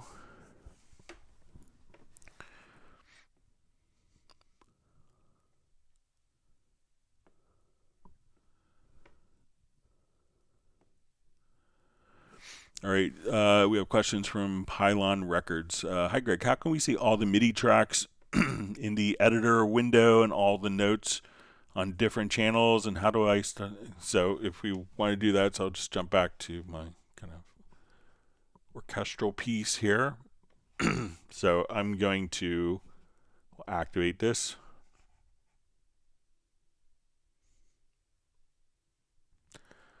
So in 13, what we have is the ability, so, we kind of changed it from an event-based editor to more of in an editing environment. So if I just want to come over here, I could select all of my MIDI tracks and see them laid out for me just like that. So we go to the inspector. So there's in 13, if we come over here to the upper right-hand corner, we get to have a new inspector tab. This is basically like an invisibility inspector. So we could just pick and choose. We would need to have one event that's selected.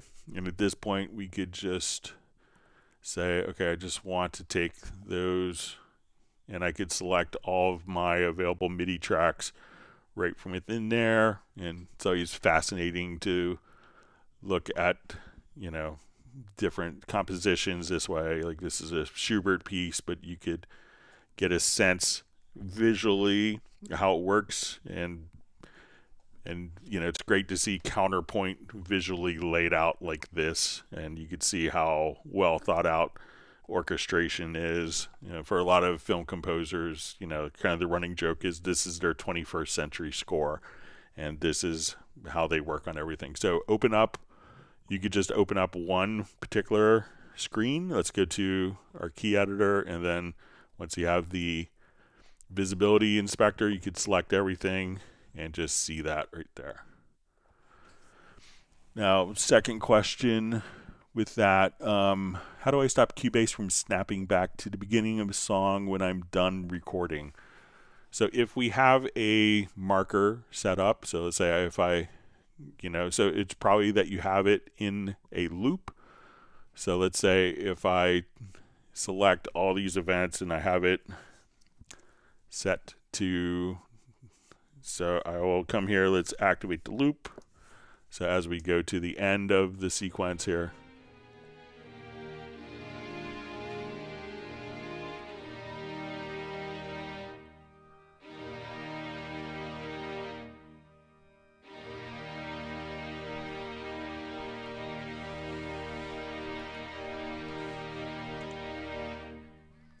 so it could be that, there's two behaviors that could cause that. So one is if there's a loop. Another one is there's different start modes. So in 13, if we go to transport to start modes, there is a return to start position on stop. So we could now just come and let's say as we play,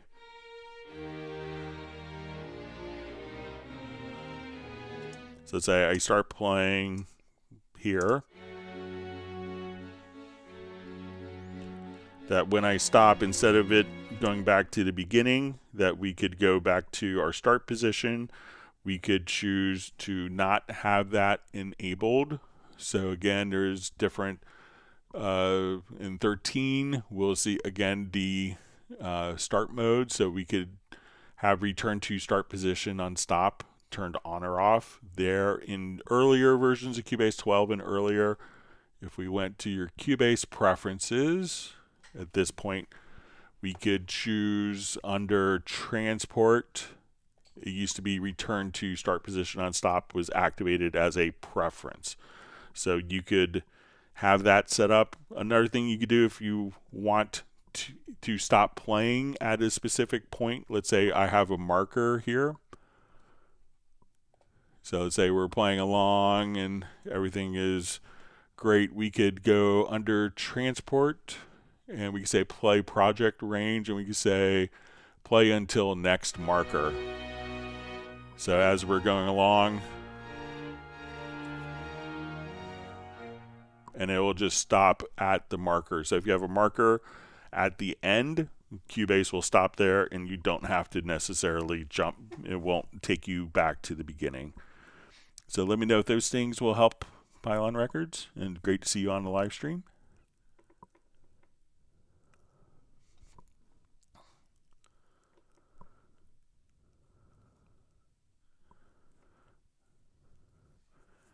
All right, see from Niels, says, Greg, thanks for your support and patience. Yeah, so I'll make sure to mention that to the team so the behavior seems a little more obvious. But yeah, sometimes different things can be selected in the upper zone versus the lower zone in a divided track list.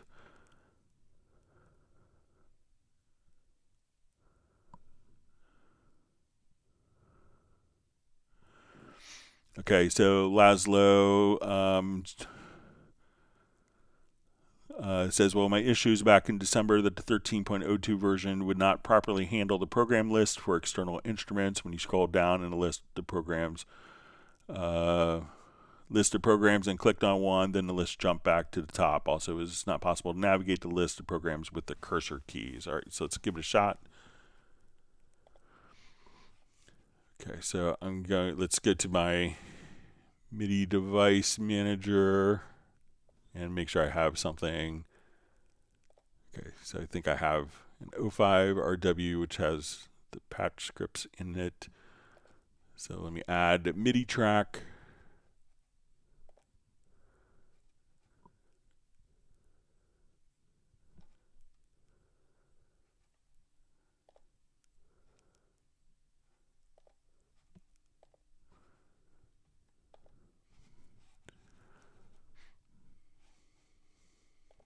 Okay, so now you see our patch scripts here for the Chord 05 RW. And it says, you scroll down the list of programs and clicked on, it's back to 13, would not properly. Okay, so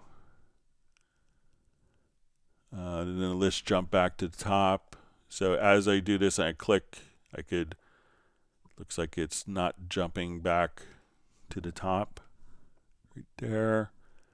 So make sure I'm reading this right. It says when you scroll down a list of programs and clicked on one, then the list jumped back to the top. Also, it's not possible to navigate the list of programs with the arrow keys. So there's my up arrow, my down arrow. So it looks like let me know if that's kind of what you wanted it to do. And then we could just have your patch and program change right there.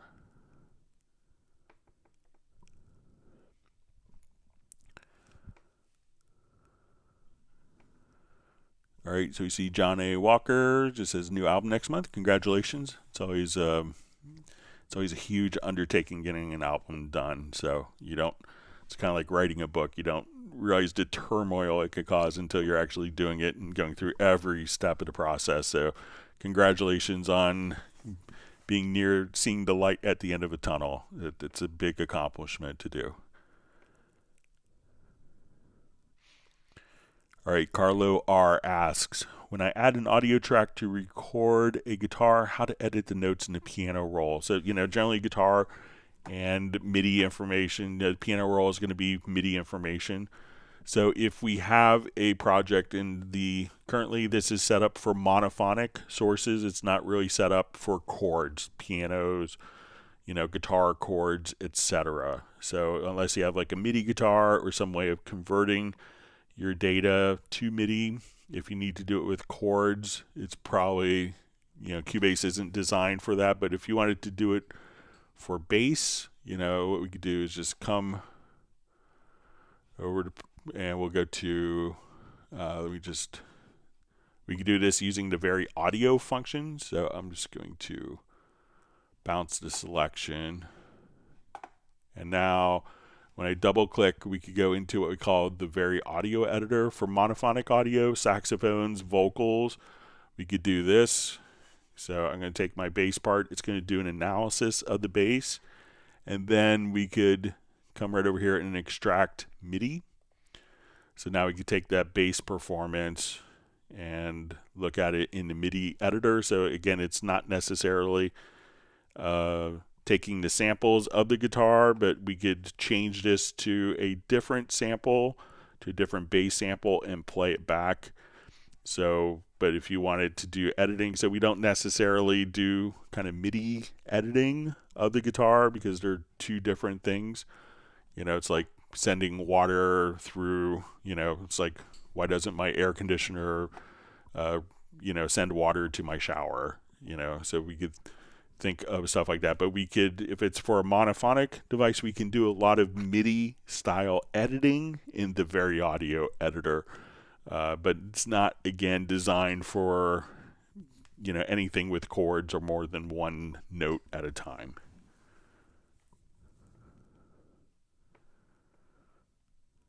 Always wonderful to see Sable Winters on. Thanks for joining us this afternoon. Hope you're well.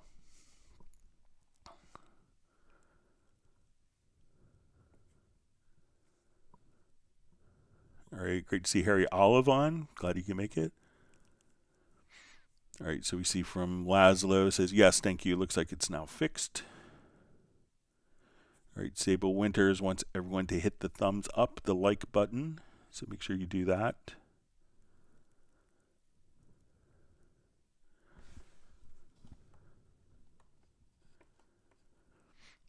All right, so I think I'm at the end of questions, but I know we had some questions that were mailed in, so let me go open up my Word document for that. Thanks to everyone for questions. Again, if you want to mail questions in, you could always send them to Club Cubase at steinberg.de.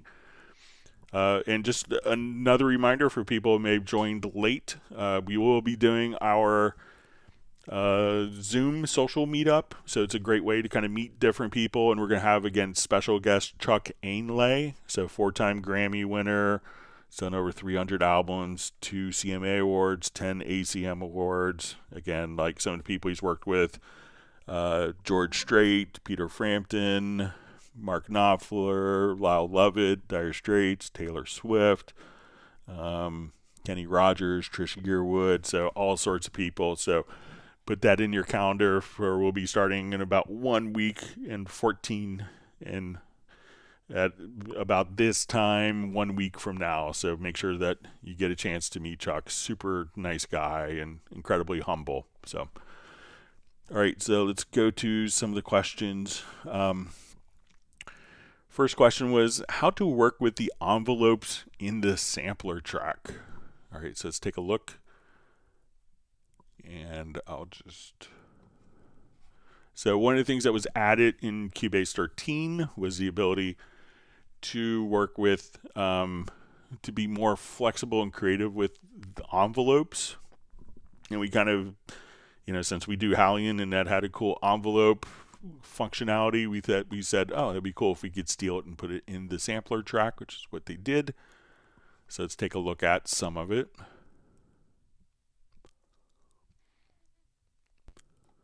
So we'll start off our sampler track, and we'll have, let's say, just kind of maybe a not terribly exciting note.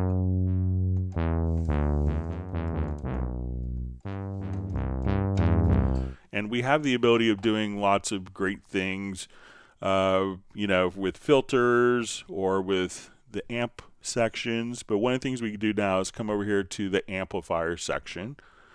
And if we want to, do basic envelope stuff, like I want to fade in as we, so I want a long fade in on the sound. And let's say I want to now double click and put in a fade point. I want to fade in quickly, then out, and then back up.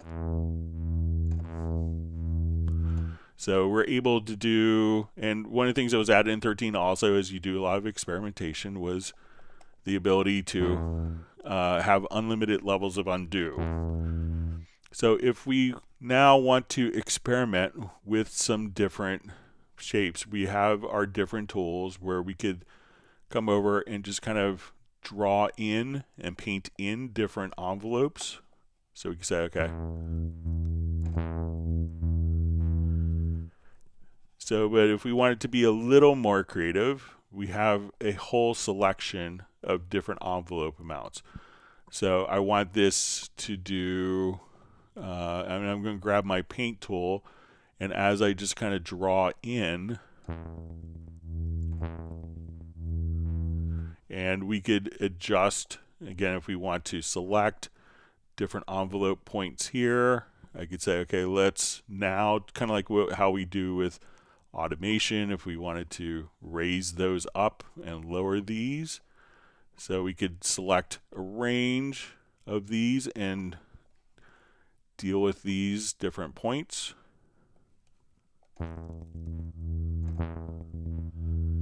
And this is going to be, when we look at this, you know, and then if I wanted different envelopes after the release, I could just come over here and say, okay, on the post-release part, I can come over and just have, and now I released a note.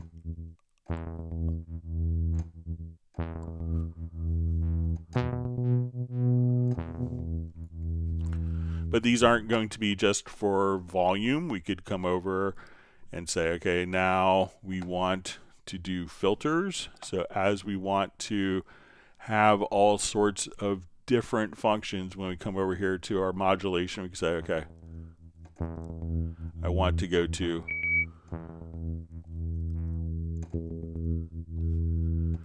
so let's choose a different envelope here for our filter.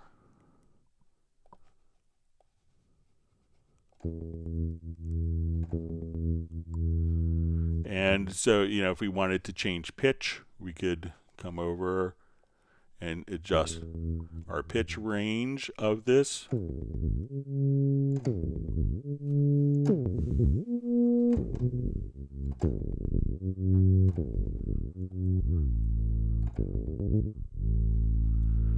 And just kind of have free experimentation with different envelope points.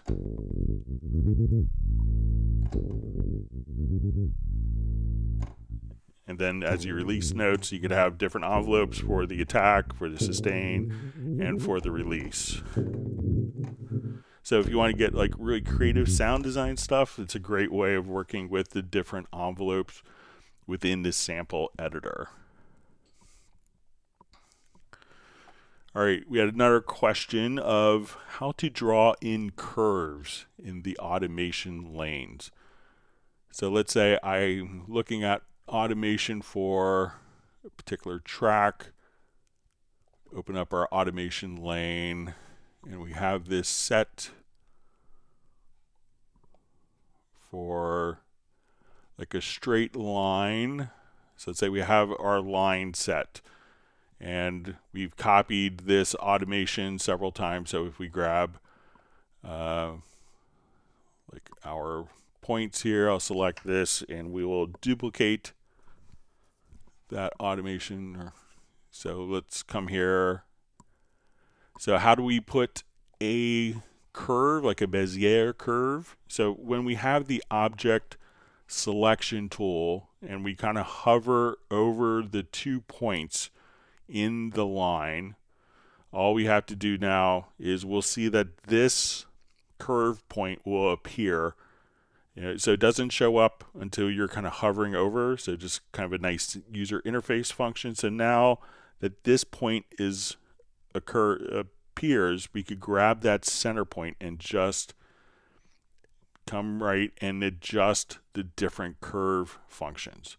So again, if I want to now take that automation and let's duplicate that automation, we could just come over and say I want this curve for the first one, I want a different curve here, and that to be just slightly different. So at this point we could just adjust the particular automation curves, just kind of grabbing the center line there, and then you could just draw in different Bezier curves like so.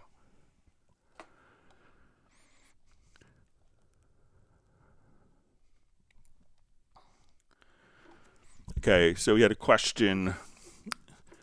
Says, Dear Greg, when you have a VST instrument, in my case Superior Drummer, set to multiple outputs and selected these in Cubase so they appear as separate channels / tracks, then and 2, use render in place to create audio tracks from the MIDI and have selected to remove the original tracks in the rendering options. How can one get the multi-out MIDI output tracks back and showing up? All right, so let's say I come to this groove agent part, and when we go to our instrument here, we will set our output. So we'll go to the mixer. I will set this to output 2 for my kick, output 3, output 4 for the hi-hat, 5 for overheads, and 6 for room mic. So as we would play back the pattern, we will see that these different outputs will be routed to the mix console.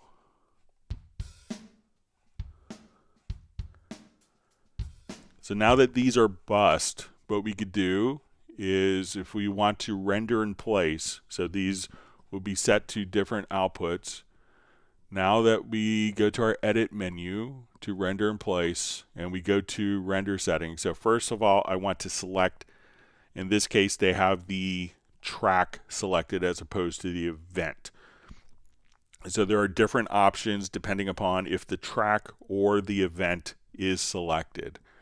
When we now go to our edit menu to render in place, we go to our render settings, and then we'll say, okay, I want to follow channel settings. And at this point, you have the option. They said they want to remove the source tracks. They have that selected.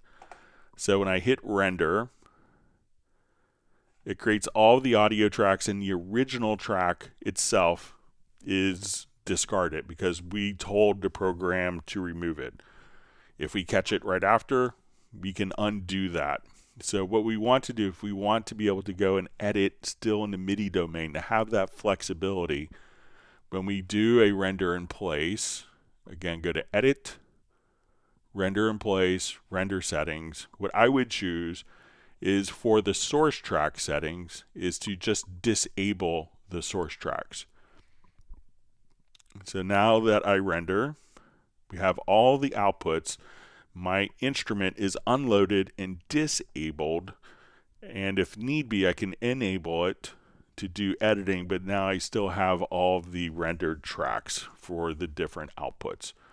So in the render in place settings, just come over and instead of remove the source tracks, just choose to disable or mute the source tracks or keep the source tracks unchanged if you want to be able to go back. So I would probably choose to disable it because editing in MIDI is so flexible and easy compared to, for a lot of different functions than audio.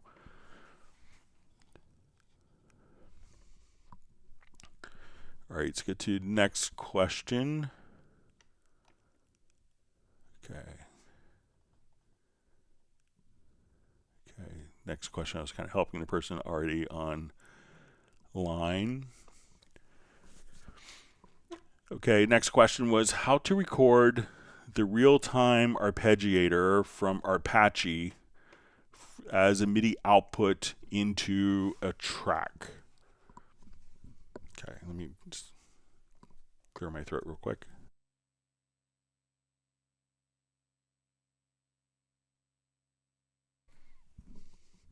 All right, so let's say we have an Apache on this bass part. So I'll just come over here.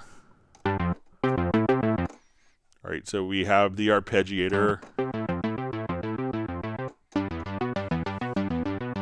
So I'm just holding down a chord.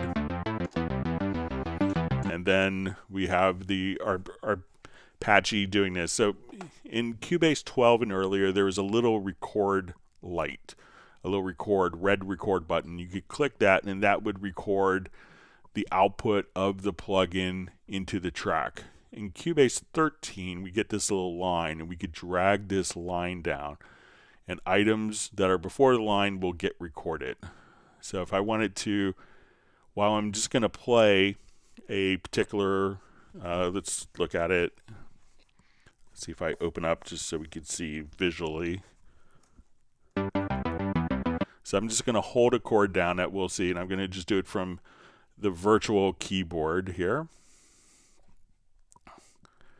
And when I hit record in Cubase,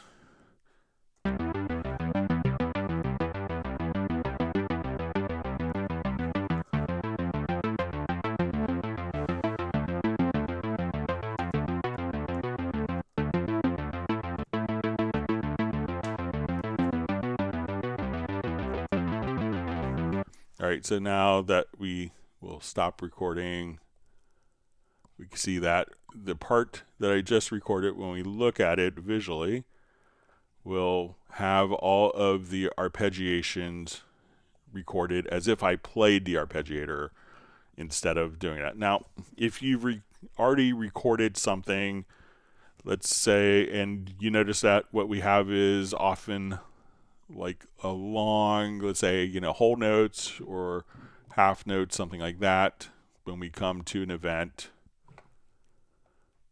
So if I just have like these 3 notes,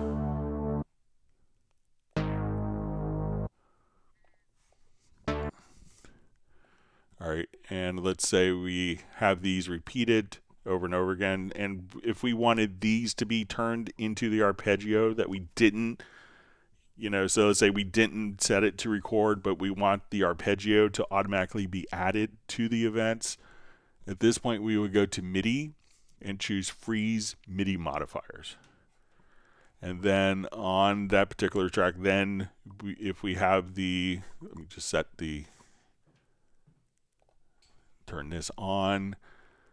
So we go to MIDI to our Freeze MIDI Modifiers, that we could then turn those into, just try it one more time here.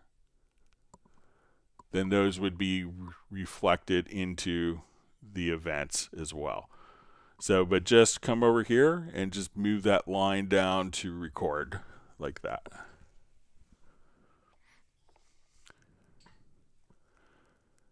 All right, another question we had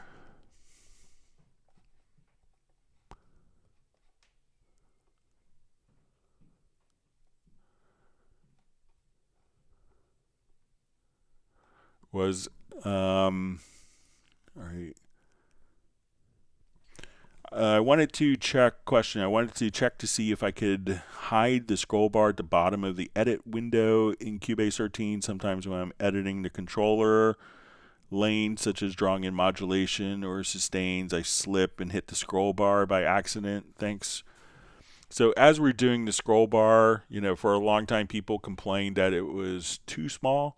So when we're here, we could see kind of the highlighted area. So there isn't a way that I know of to hide this or to change the height. So for years it was smaller to kind of prevent that behavior from happening.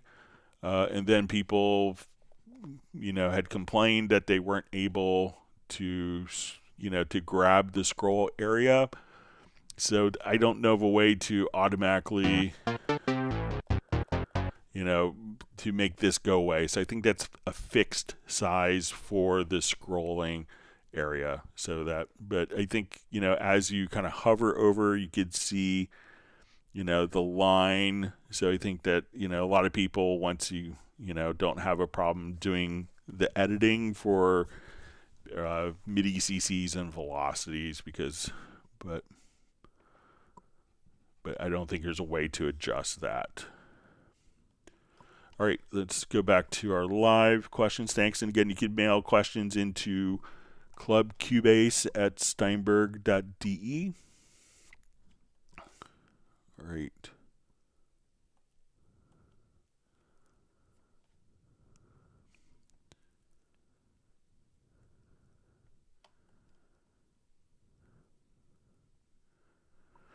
All right, we see Gerald Elion from Martinez, California. Says, hey, folks, been lurking in Back Classic. I spent some time with those envelopes. Yeah.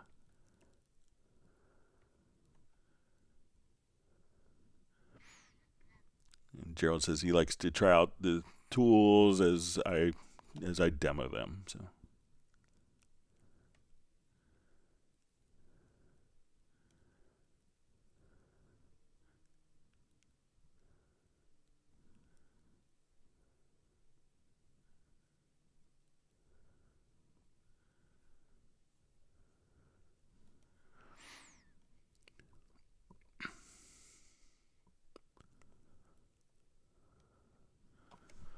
All right, so we see, let me just clear my throat real quick. All right, from Josh, just says, hello, Greg. Please tell me how to tell Cubase Open ARA plugins in the lower zone instead as a window. Thank you. So it really depends on the sample editing option. So let's say I'm in the sample editor here, and we go to your preferences. So we go to preferences here. We will say, and you'll see an editors tab. So at this point, the default behavior is double click opens editor in lower zone. So once we have that set up, when we go to an editor, whether it's going to be like MIDI or an event, that it's going to open in the lower zone. So if we want the ARA2 to open in the lower zone, we would first need to select the track, and we could load that particular extension, such as Spectral Layers or Wavelab or other programs that are ARA2. And now, so I double click here, I see the MIDI editor. This track is set to the ARA2 extension of Spectral Layers. So now when I double click, it now opens Spectral Layers in the lower zone. If I wanted this more real estate for editing, what I could do is just click right there. We see a little up arrow, we see a little down arrow, so we can expand it to an open window, or we could tuck it back into the lower zone as needed just by doing that. But again, go to Cubase, to your preferences, to editors, and you could have double clicking on the audio event to a track that is set to go to an ARA2 extension. Then it will just go directly in the bottom, or you could have it when you double click that it goes into a separate window by default behavior.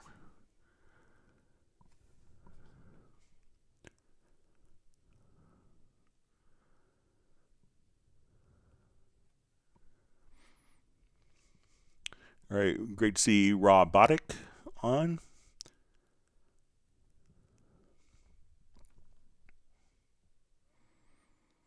All right, so we see John Koutsalinas from the UK. Thanks for joining us. And we just see some discussion of like Quadrafuzz. So let's go ahead and take a look at some of the built-in distortions in Cubase. So there's some really great ones that are included. So one of the most overlooked one was actually Quadrafuzz.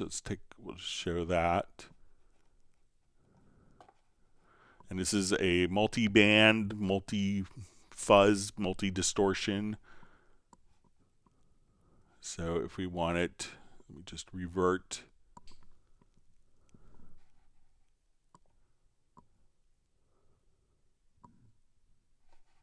Guess it didn't like that. All right, so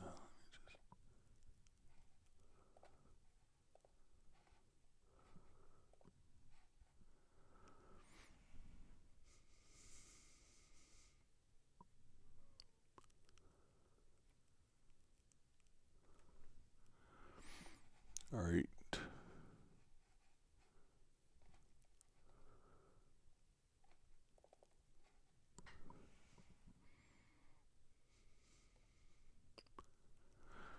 Okay, so let's say we want to take like our entire track, and we could run it through as just an insert. So we can go to your distortion, and you see other companies are trying to market distortion plugins, but you probably really don't need it. So let's take a look at what we could do in Quadrafuzz. So one of the things that you'll notice is that there are 4 different frequency bands. So if we wanted to apply distortion on the low end, but not the high end, so if we want to take kind of this project here, and I wanted to add more tape drive just on the low frequencies, and again, we could just solo these frequencies. So let's say I want tape saturation.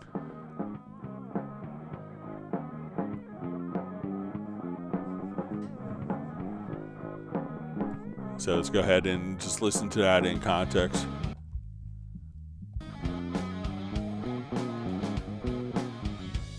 So this could be like perhaps a little clean overall. Let me just put it.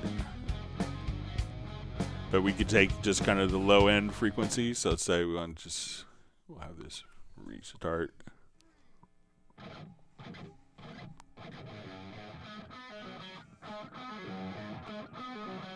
So this way, again, we could just kind of dial into guitar frequencies. We could change those particular frequencies. But let's say I wanted to now listen to that in context.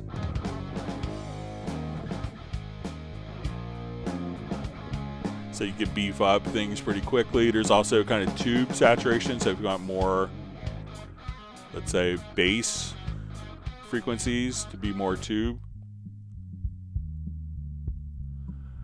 And as we come over here, we could turn off individual bands as well.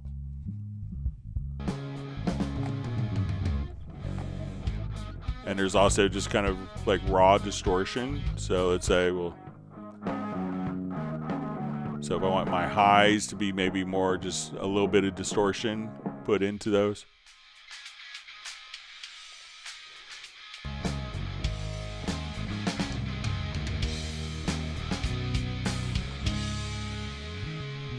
And then if, so you can hear what that could do on the guitars. Just really kind of making those pop.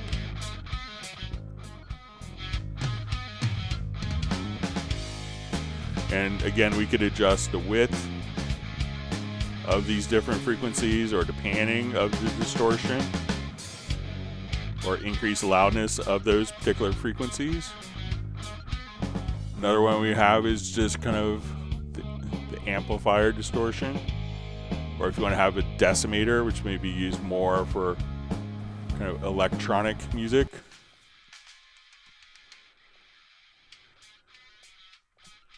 You could just add these different distortions. So let's say we'll do maybe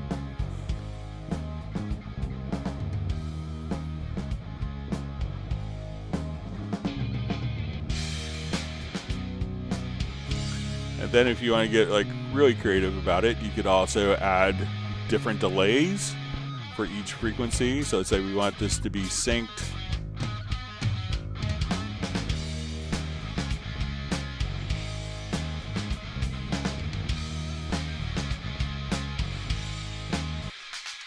So we could now just come right over here and add different delays on those different frequencies of distortions.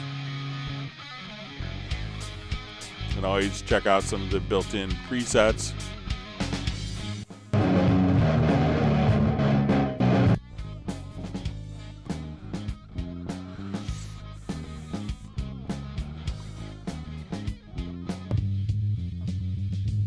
So even on individual tracks, you can do stuff like this. Just do it on for delays if you're gonna do.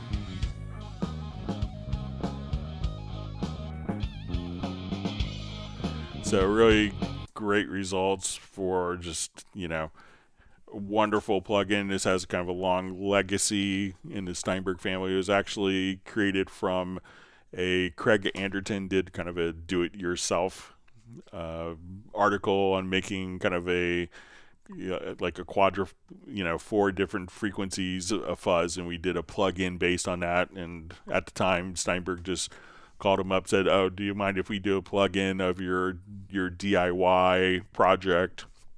And he's like, "Oh, yeah, it'd be great, awesome." And then we still pay him royalties to this day, I think. And Craig is just ecstatic with the implementation of it and shocked that we even bothered to include him in the process as well. So.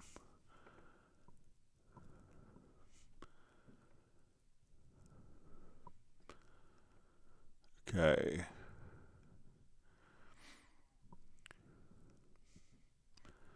Okay, so we see Josh just says, "Thank you, editors, too easy." Okay.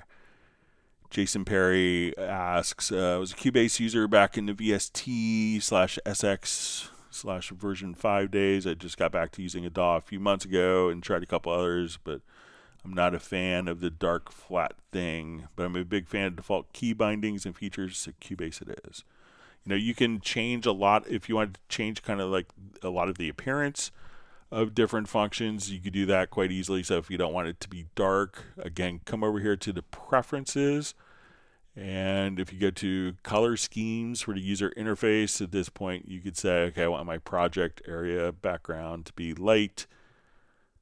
That now you could change a lot of the different aspects for the editors and ruler backgrounds. You could change these to make it more like Cubase VST if you wanted to. So a lot of that stuff is customizable, and we're happy to have you back, Jason, and hope to see you on a lot of live streams. All right, robotics question. How to set up Dolby Atmos on headphones. All right. So if I wanted to take this particular project, I'll just have another one that's set up for the right sample rate.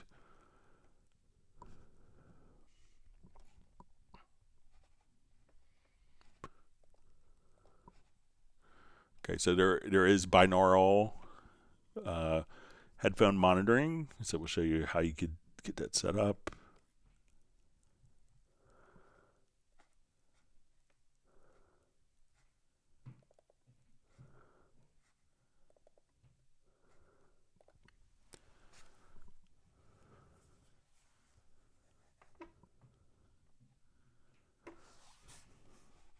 Okay, so when we're kind of working with like a Dolby Atmos area, so let's say we have this, I'm going to take this particular project.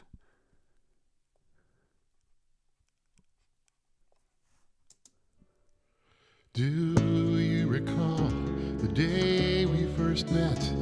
That was a long, long time ago. All right, so we have kind of like our basis of a song. So now what we want to do is go to the project menu, and we'll go to ADM authoring.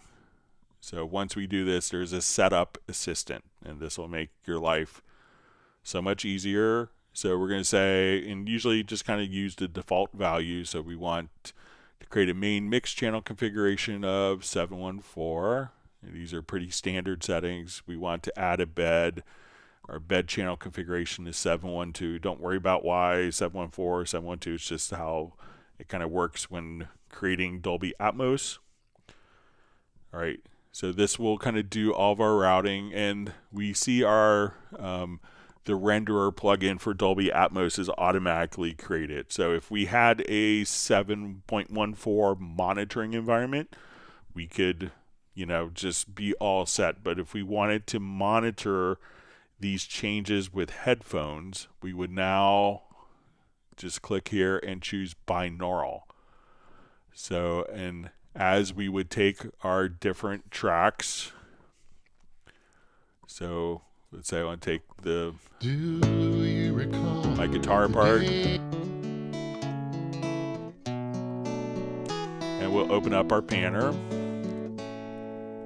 and we'll click on this button to the left. And now what we can do is we can move our guitar. And if you have headphones on, and this, I'm not sure if this will translate over to YouTube audio, but we can now kind of move this behind your head.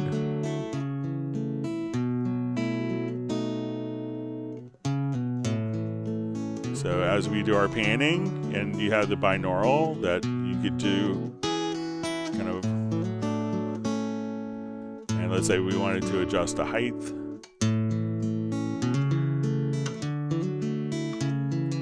The height,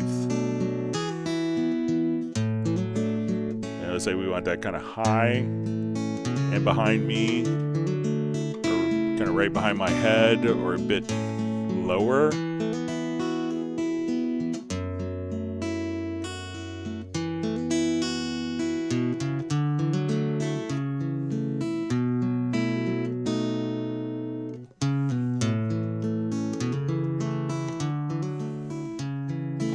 So if you have headphones on, you're probably hearing that kind of spin around the room. And that's how you could work with your Dolby Atmos. And once you need to export it, all you'd have to do is go back to the ADM authoring, and every channel would have a surround panel like that, and just choose to export your ADM file. And have fun with that. It's kind of a fun thing to play around with, but you could do it with headphones quite easily.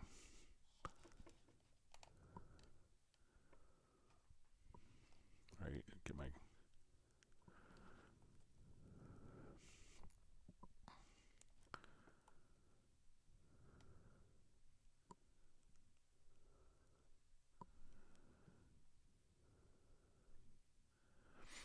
All right. So we see John Costigan just saying the Tube, which is another distortion plugin, simple, handy, organic sounding gadget. Try ganging them in series for extra shmoo. It's a great audio term, shmoo. All right, so we see Jason Perry just says Greg is the man, or Craig is the man. So.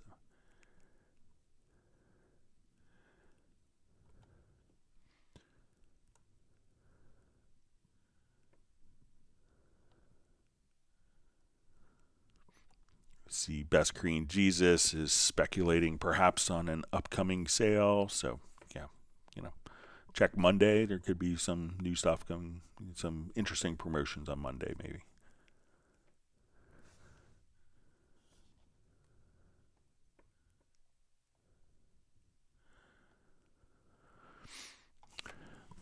So we see question for Atmos. Can I just put my master bus chain on the bed? So you could, but there could be some consequences with that. So I think if you use the setup assistant, that's always good. So, but I think he asked that in jest. Okay, so we see Best Korean Jesus says it translates over the YouTube audio. And you see Jason Perry says, oh wow, yeah, it's moving around. So. Nick wants the guitarist to stand still, so we'll have to do the drunk guitarist panning automation mode. So, all right, and we see Jazzy Lamel just says Greg, you rock. Greetings. So great to have you on the live stream. We'll see if there's more questions that come up. I think we're at the end of questions. It's a beautiful. All right. So we see Best Korean Jesus just says, thank you for everything, Greg. So you're welcome. And it's always a thrill to be able to help people along their Cubase journey so that you guys can write wonderful music. I love hearing all the projects that are done in Cubase. So it's always a joy to be able to help people along. All right, let's see if there's any other questions that come in. I thank everyone for all of the great questions. Let's see if there's more sneaking in.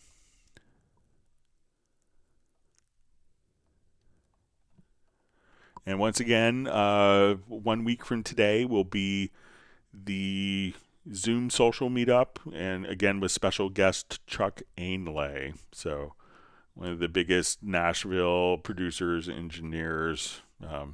It's always interesting with Chuck. He's such a humble, incredible guy, but like how he just works with so many different people. Like Peter Frampton would consider him his personal engineer, as does for years Mark Knopfler was the same way, and for years would be George Strait. So those three guys would always be fighting for his time while he's working on countless other projects as well. So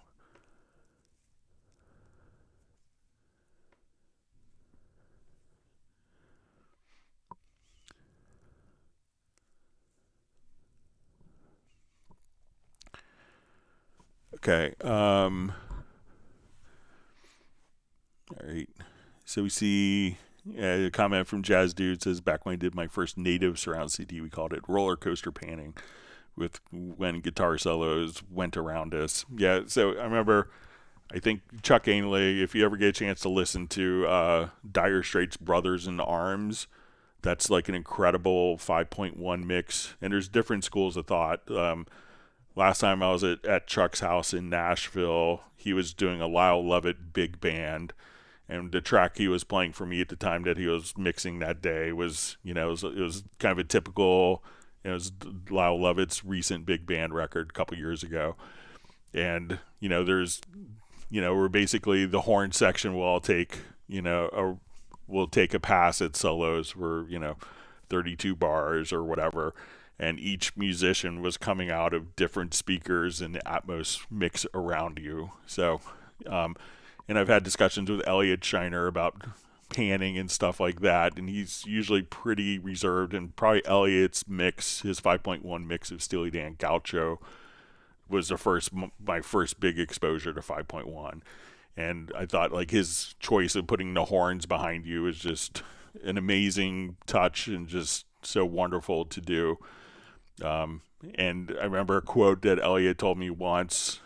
I think Chuck and Elliot are probably some of the best 5.1 surround and immersive mixers. He's like, you got to have, and Elliot's just said to me, he's like, you don't want to give someone a headache doing it, but, the listener does want to have something spin around at some point. So whether it's like, wind chimes or something like that, try to find something, but don't make it so annoying to the listener. So. All right, so we see Darren Flake. His question, I want to add samples to Cubase, how that works for detecting key. So, a lot of times if you wanted to put a project root key, so, Cubase may not, automatically determine the key, but if you wanted to take, let's say if I want to take, I will take, I'll revert this project back to where we were pre-Atmos.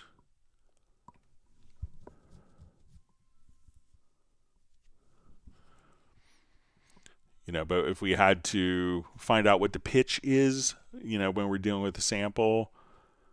The day.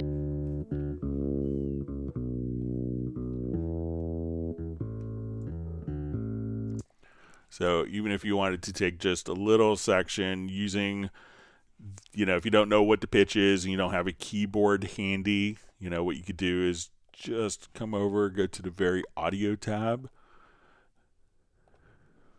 And like where you have a long note, you could just say, oh, this pitch here is, and we'll just, so say I wanted to sample that first note, we can know that that is a 0, and we could just take a sample of that first note. And if we wanted to, just render that first note, I could say, let's take that note. We want to use that as the basis for a bass sample. But what we could do is say, okay, so we know that this is an A pitch. I'm going to take that particular sample. I will render in place.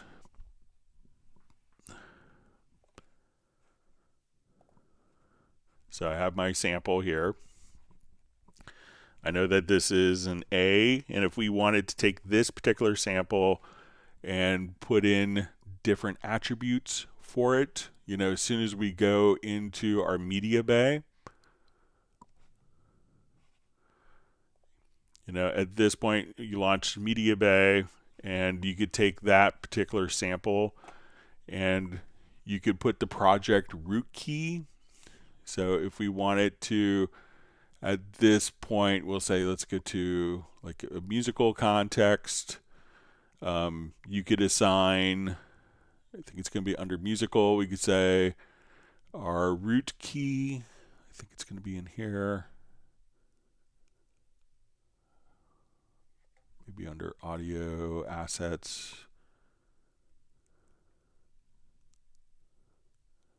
But you could enter it in as the project root key within the very audio.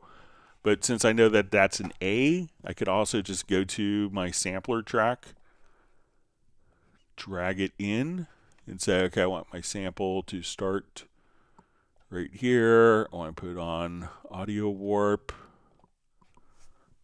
And now I could, you know, just come over here and we could just take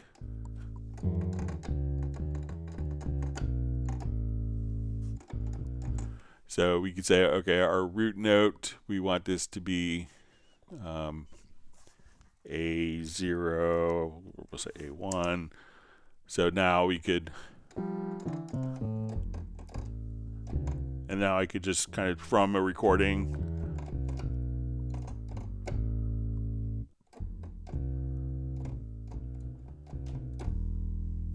be able to just kind of take apart and sample it and create your own sample libraries if you need to.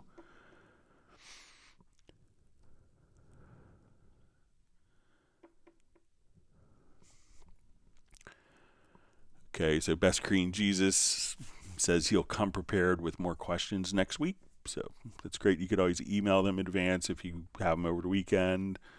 So, all right, we have the Artist Knows Love saying thank you, Greg, as always. Be safe, everyone. All right, Jazzy Lamel just says, I have a quick question. Can you record a virtual instrument in mono? Okay, so let's say I want to have a piano here on this.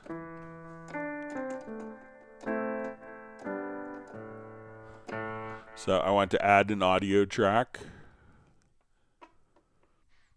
Okay, and in 13, what's great is our input. We can now just say connect to bus, and we'll say, as we do this, we will go to our track instruments. So we'll say our piano instrument, and let's say I want this to be a mono source. Okay, so we'll add our track, and I think that as we come over here, let's just solo the piano and record. So I'll just come. All right, let me just check my audio routing here. I want this.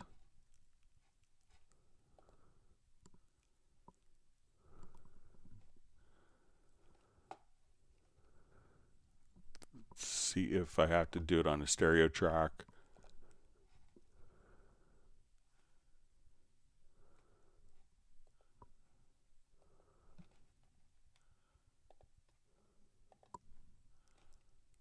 Yeah, so it's going to put on a stereo, you know, because it's a stereo output. So let's say this is our mono track. This is our mono track. So now when I hit record, that since it says, you know, if you have mono outputs on your instrument, you could record it through this way. So let's come over here.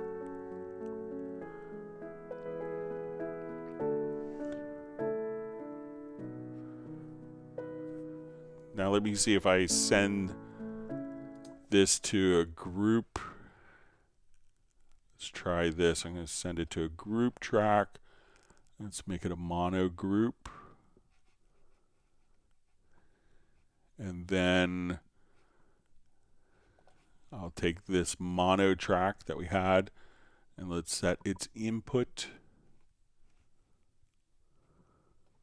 to group 1.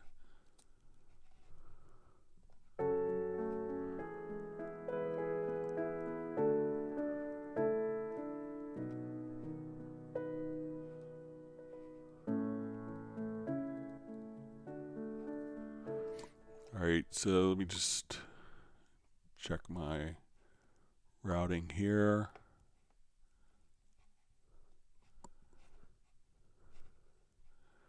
All right, so let's take this piano and see if we could send it to group 1 here.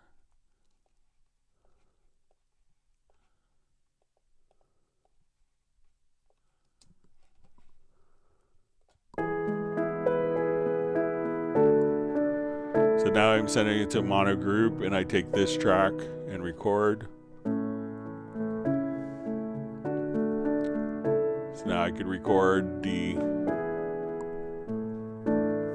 stereo and mono simultaneously of the piano. So if you take the piano, route it to a mono group, take that group and use that as an input for a mono track, you could just do that in real time and record mono and stereo at the same time. But if, most of the time why we have to kind of jump through that is because the instrument itself is outputting in stereo and it's intended to output in stereo, but you could send it to a mono group and use that as the input. So, all right, so we see from Blue Jedi, any ideas on latency dropouts? So I'm not sure if it's, when you say latency dropouts, if the latency is dropping out or if you're getting audio dropouts because maybe the buffer is too small. So if you go to your studio setup, select your audio interface and go to your control panel, you could always try to increase the buffer size. And the buffer size could be contingent upon, one, the quality of the audio driver itself or the audio interface. So some drivers are designed to run at lower latencies than others, and two, other system components. So if you are on Windows and you're like, okay, why can't I run at lower latencies like I think I should be able to? It could be certain components in your computer system are inhibiting real-time audio performance. So it could be just interrupting, and it could be a network card, it could be a Wi-Fi, it could be a video card. So if you're on Windows, there's a utility called DPC, like DPC, like David, Paul, Charlie, latency, MON, M-O-N, and it's by a company called Resplendence Systems, and that's a little utility that could be used to isolate particular causes of, things that are interrupting real-time, optimum real-time audio performance on systems. So check out that utility.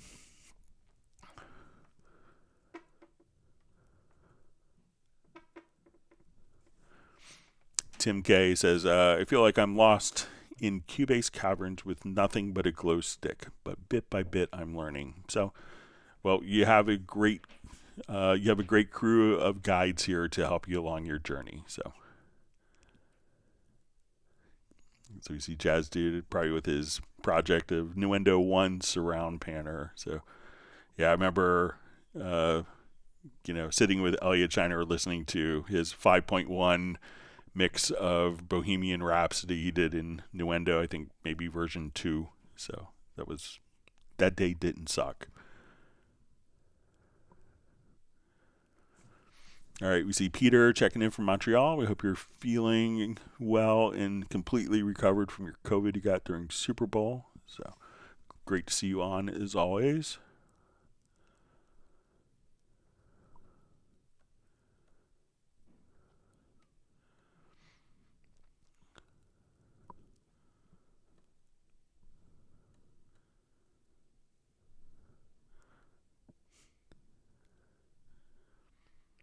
See, John Costigan's down Tim K, that he always tries to ask the most embarrassing question so that someone else will thank him for it.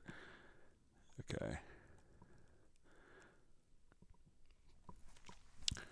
All right, Rob Boddick asks, can't I use multi-sample on sampler? So the sampler track is really intended for one particular sample. So if you have that kind of set up, so let's say if we come here to our sampler track, if you need it more, what you could do, and you see these three little arrows, is if you come here, we could say transfer to Groove Agent SE. And Groove Agent SE, we could have 32 velocity layers, so 32 samples per pad. Each pad can have, of 128 pads. So if you needed to do multi-sampling, you could do it very easily inside of Groove Agent SE.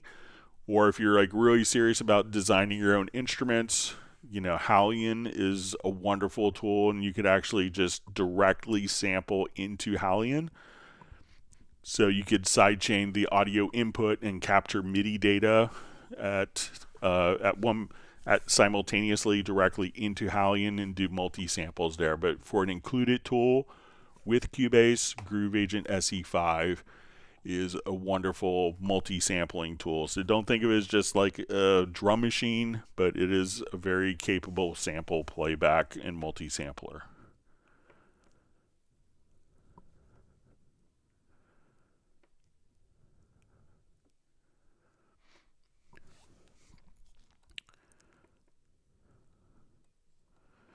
Okay, so from inactive user asks, hi Greg, is there a way to exclusively mute an audio track or key command to mute a muted track, left side, part where it's yellow M button, because I wanted a fast switch between two tracks to compare them in sound. Okay, so, all right, let me just jump back to, I think I still have.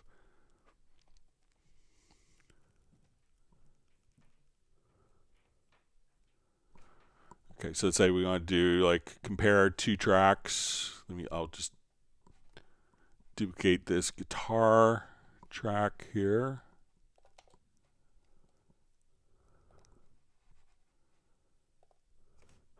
Okay, so like if we want, okay, so you almost want it to, so if, I'll just reread this again. So, okay, so what I think you can do is instead of muting, maybe solo the selected track. So if you wanted to compare, let's say we had two guitars and one had a different EQ on it or different effects. So I'll just make this like an obvious change here.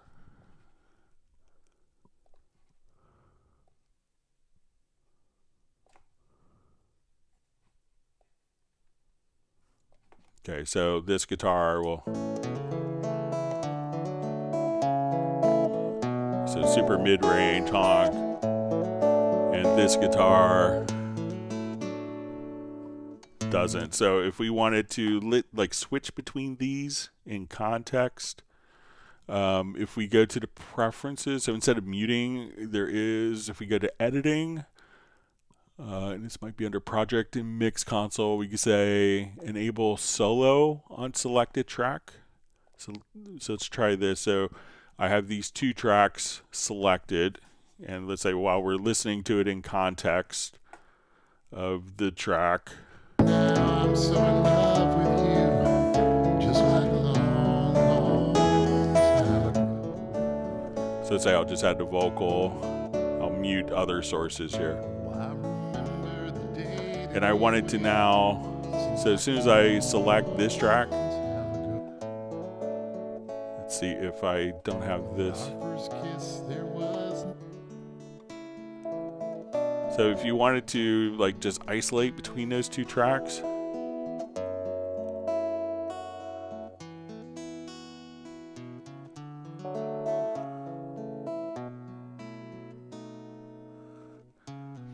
you know, you could do the solo function, but let's see if you wanted to mute. So I think, was it just find the key command, or is it? Now I'm so in love with you, just like a long, long time ago. Oh, I remember So I guess we want to. seems like a long, long time ago. And our first kiss, there was no regret. Right after that Garth Brooks show. So I could probably make a macro quickly for this. Let's see if we could.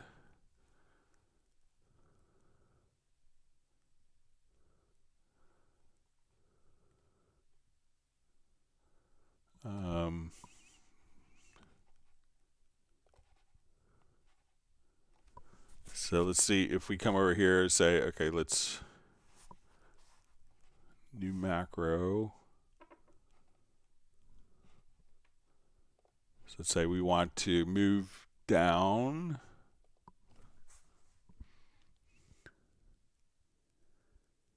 So let's say M, let's add that command. And we'll move down. Add that command. All right, so let's say we have this track playing and this one muted. so in love with you, just like a long, long. So I'll run this macro.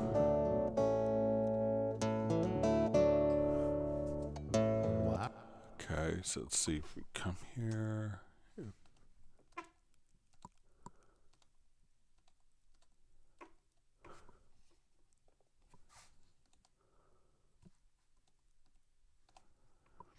Okay, so we want to unmute this. So let's say this is soloed. So we want to mute and move down, and let's say this one is going to be muted. So when we come,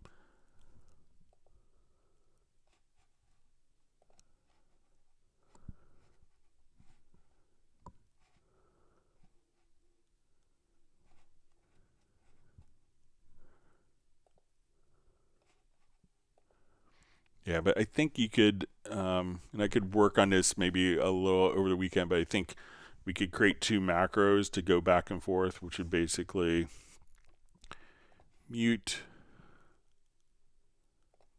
the event, go down, and let's choose to mute again.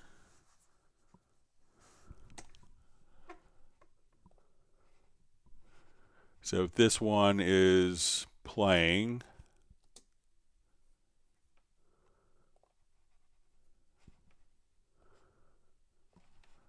I run the macro. Do you recall the day we first met? So let's make this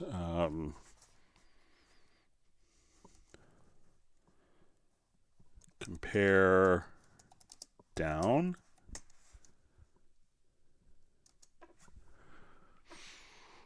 Okay, and then we want to do the opposite, but make it compare up. So let's duplicate this macro.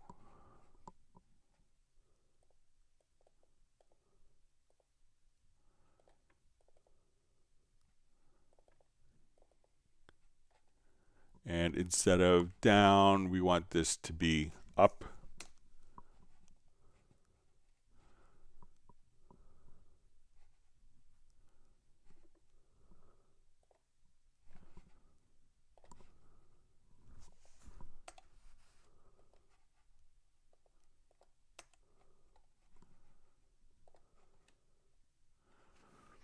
Okay, and I'm going to assign these to two buttons on my controller.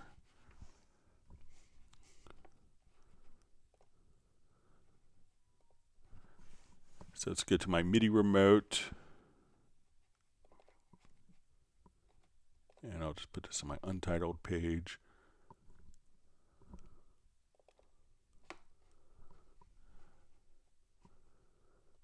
And we could just go under key commands to macros.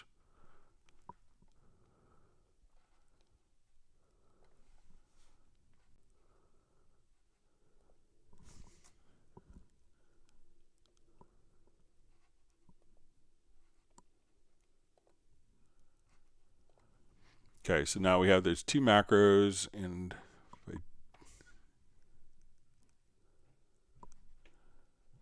so while we're playing, let's say we have our voice and guitar. So let's say I have this one muted.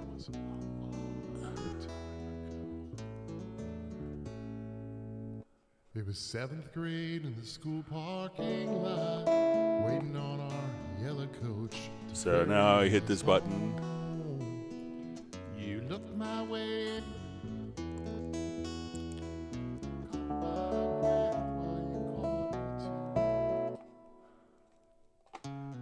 Well, even now I'm so in love.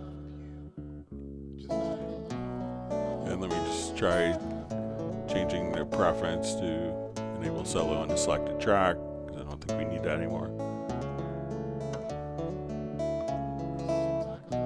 Long time ago, and our first kiss, there was no regret. So now we're on guitar 2. That run guitar 1 just by hitting these buttons here. So if you want to do that for comparison, so we can listen to that guitar, say, do we like this one better? And you could just audition.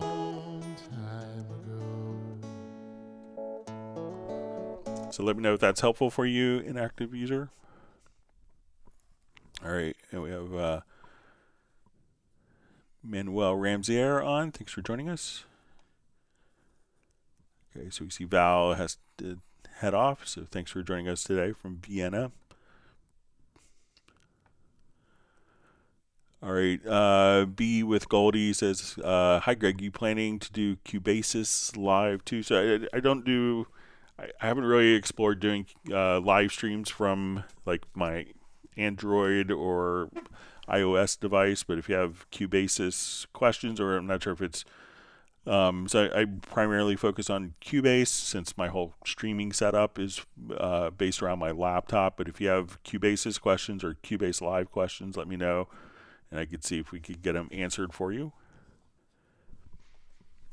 All right, so we see Jazz Dude posted the Latency Mon link.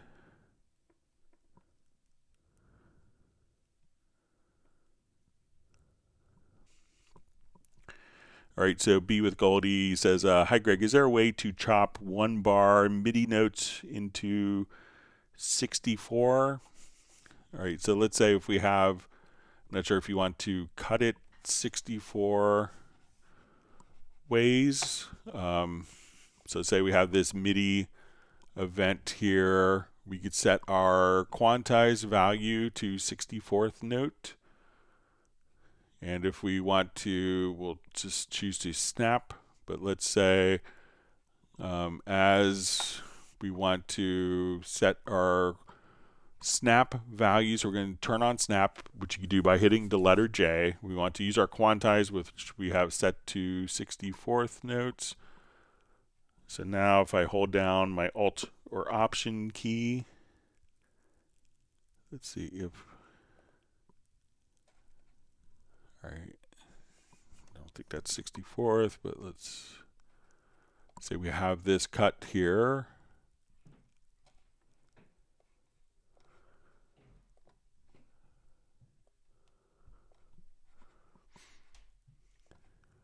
All right, and let's see if I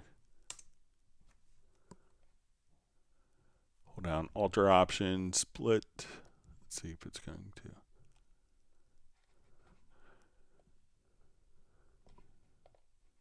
So now as we do this, each of these we can split to 64th notes. So there should be 16 divisions. So again, I just set my grid here to 64th notes.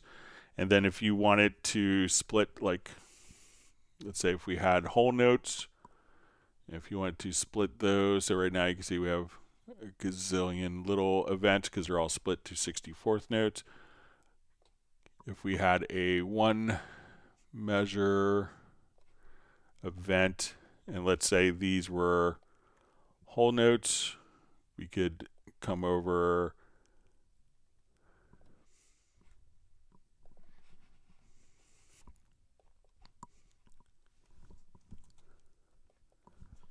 so let's say we have this quantized to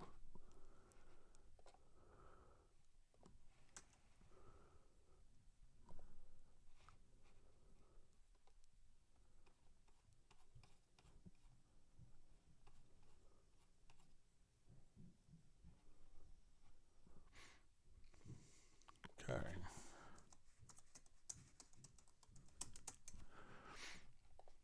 Okay, so now if I wanted to split this event into, like, my MIDI notes into 64th notes, again, I could just, I think we just grabbed a scissors tool and hold down the Alt key, that we could just split into 64th notes like that. So let me know if that is, if you want to do it on the notes, and if you wanted to do it on chords and stuff like that, you could do it with kind of the range editing tool. But let me know if that's helpful for you. All right, so we see Michael Teams just says new songs coming your way soon, Greg. Looking forward to it. Missed playing bass with you guys. All right.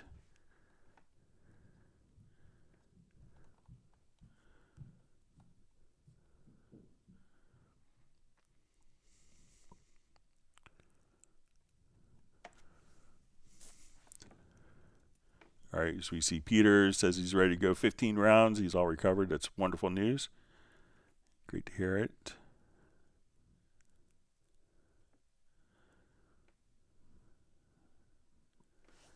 All right, so we see Jason Perry uses the enable solo on selected track. All right, Darren Flake just says how to activate drag and drop samples in the project. Somehow I disabled it. So, I'm not sure if you're doing it from like the media bay, but, generally like when you take any of samples, these can all be kind of dragged and dropped as needed. I think one thing that could affect the drag and drop status is if you're try running the program toggle your administrator status. If you're running on Windows, so it could be that you're running it without administrator rights. So try toggling the administrator rights status and see if that makes a difference. All right, so we see from Blue Jedi says, thanks, Greg. Turning down latency values has worked. Time to push it to the most minimal milliseconds. Thanks. Great. It's always nice when it's easy.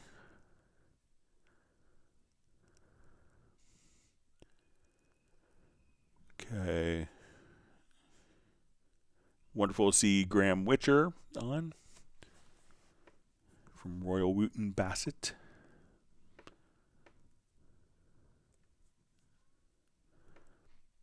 All right, Sasu asks, how do you get that dense blue color in the RTA? So I'm not sure if that was with the in the channel EQ. Let me just revert this since I've destroyed the project pretty well.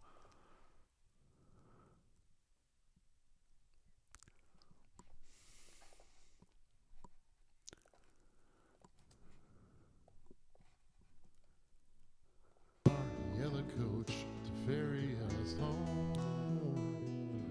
You look my way and your heart. So I think that's, I don't think that's with the channel settings. I think it's the default colors. But Even now I'm so in love with you, just like a long, long time ago. so if it's this color, so Oh, I remember the day that we went. Seems like a long, I think it's the default EQ values, but let me know if it's not on your end.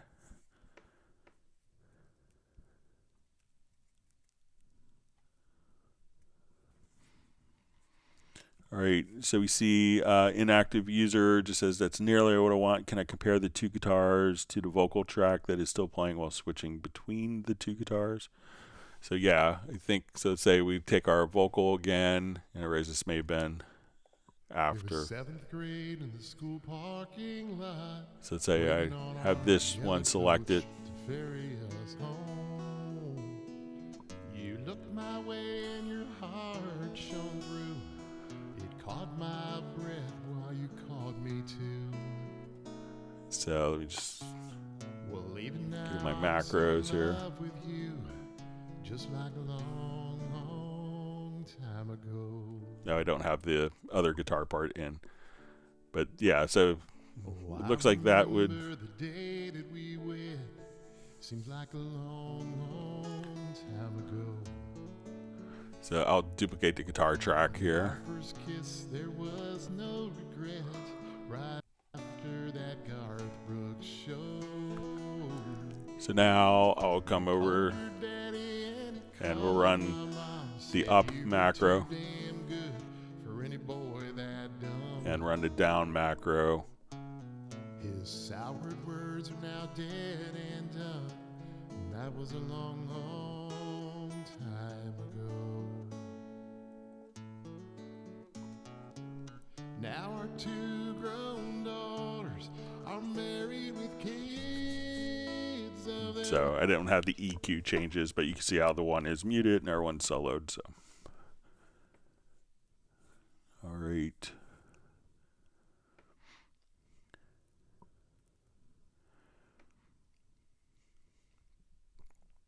All right, so we see Michael Teams just saying Pablo and Gareth say howdy. Little G's, he's on the train, but yeah, tell him we miss seeing him on, and hopefully Pablo is such a busy in-demand drummer. So, all right, and Michael Teams is just announcing officially that Hot Mess is working on a new album, so it's great.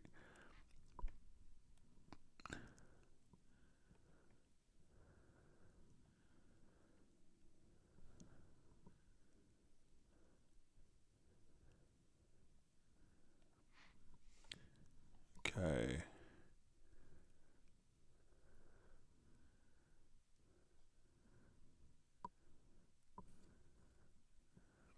Yeah, for those that aren't familiar with Hot Mess, it's Michael Teams plays guitar and sings. Gareth sings and plays guitar. Pablo is on the live streams, does drums, and I play bass on it. So it's a little project we all do. It's really enjoyable.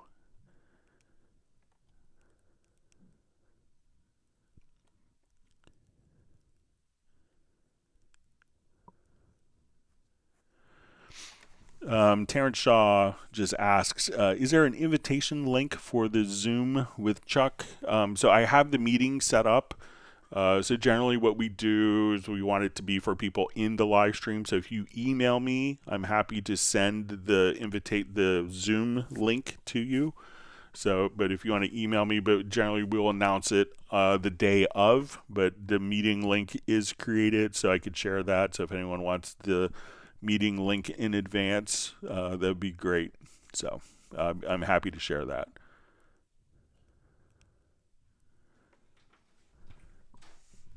All right, my son just got back from school.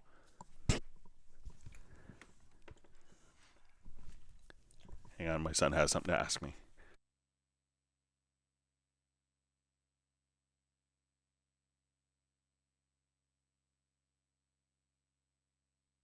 All right. Sorry about that. All right. So we see question. Hi, Greg. Question. In the mix console, the stereo in, can I use the EQ to silence incoming noise if not playing? So, yeah, you could do that. So the input channels, you could actually put different plugins on the input channel. So let's say if I come here to my mixer and we have different input channels. So as we come over here, we have all these input channels. If we have one that's noisy, what you could do is on the input channel, like if you wanted to put a noise gate on it, just hit the edit channel settings and you could run plugins on the input channel. So if you wanted to go to your dynamics, you could just put a noise gate and say, okay, when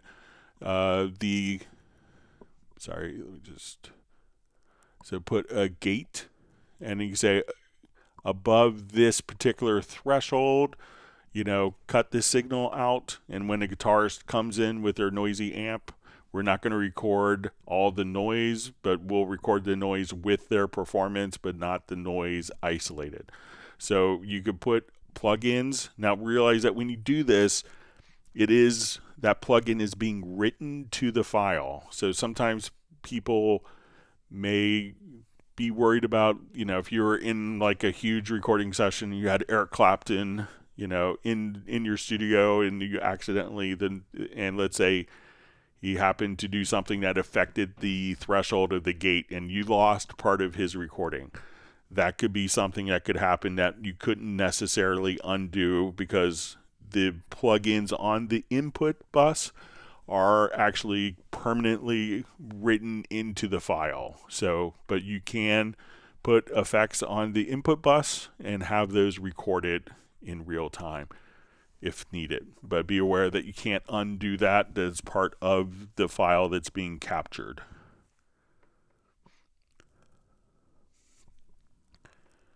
Okay.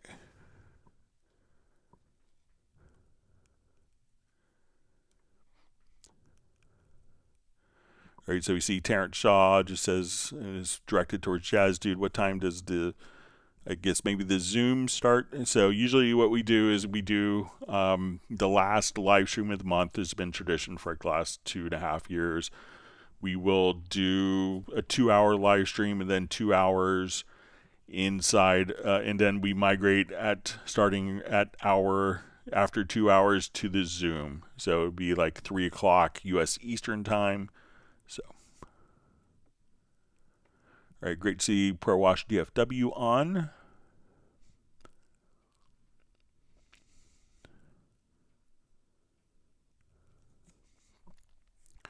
Okay, so we have Keith Young asks, hey Greg, could you please explain how to import tracks into a template so that all the tracks from the source follow the template track positions? Thank you.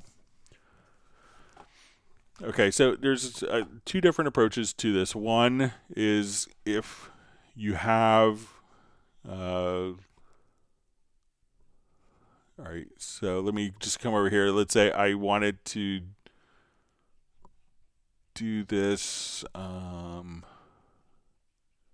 so let's say I have template start here. So I have some different tracks. Okay, so you could literally just drag and drop files to the particular folder. So let's say we have these as, kick, snare, bass, guitar, and we'll add one called voice. All right, so vocal.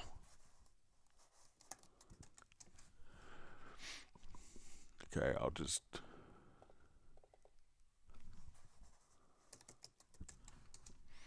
okay, so we have like our track names. We'll save this project.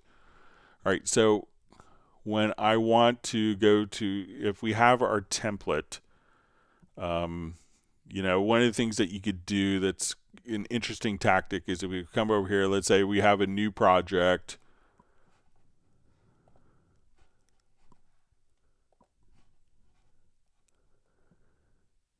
And let's say if we're starting with a template, and let's say our template is,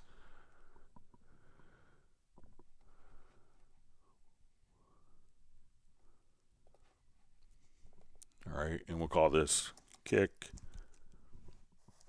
snare, bass, guitar, vocal. Okay, so if I'm doing it from a particular project, what we could do is say we want to import tracks from project, and then we will go to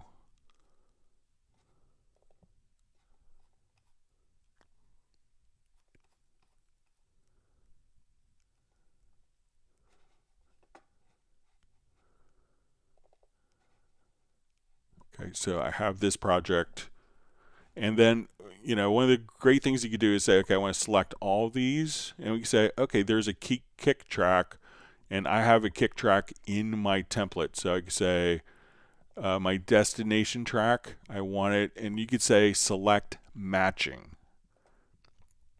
So now when I import these, this will go into my existing template if you're doing it from that, and all of the files can be imported to their existing tracks.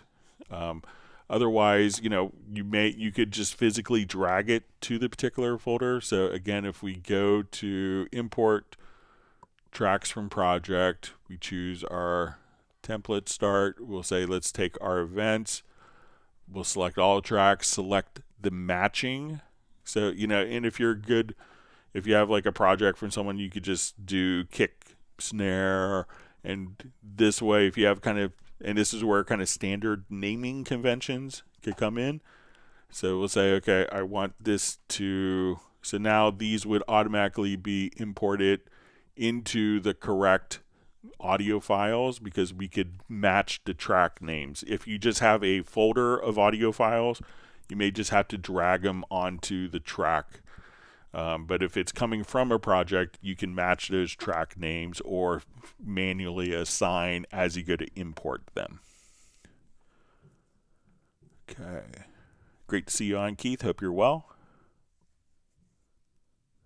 Does wonderful country music. Michael Teams wants people to whack the like button.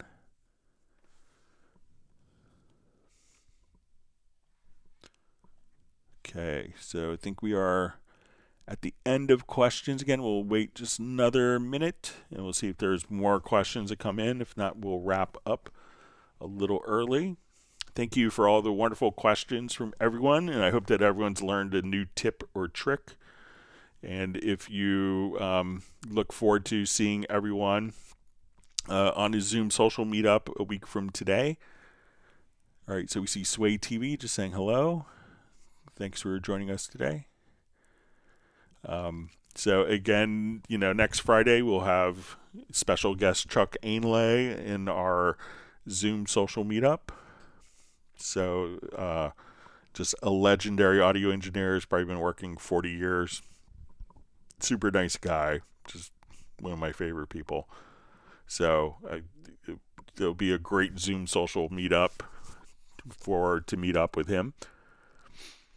All right, so we have RAS Music, or RAS Music. Thanks for being on, saying hi to everyone. See if there's any more questions. If not, we'll wrap up. Darren Flake just says, thank you, Greg, for the hangout. So you're welcome. I'm just glad that, I wouldn't think that over 4 years ago that we'd still be doing hangouts twice a week, but I'm glad that we are. So, all right, Michael Teams, kind of say, always learn something new every time. Thanks for everything, Greg. You're welcome. And we appreciate all of your virtual ice cream distribution. All right, we'll give it our minute, see if anyone else has other questions. If not, we'll wrap up. I know usually from when I talk to when you guys hear me, it's about 20 seconds.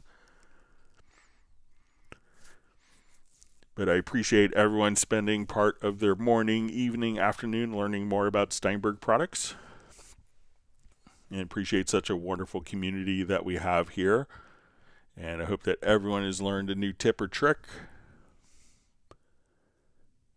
And Tim K just says, shared wisdom, appreciated everyone. So, all right, we see Sable just saying later is all. All right, so with that, we will go ahead and wrap up.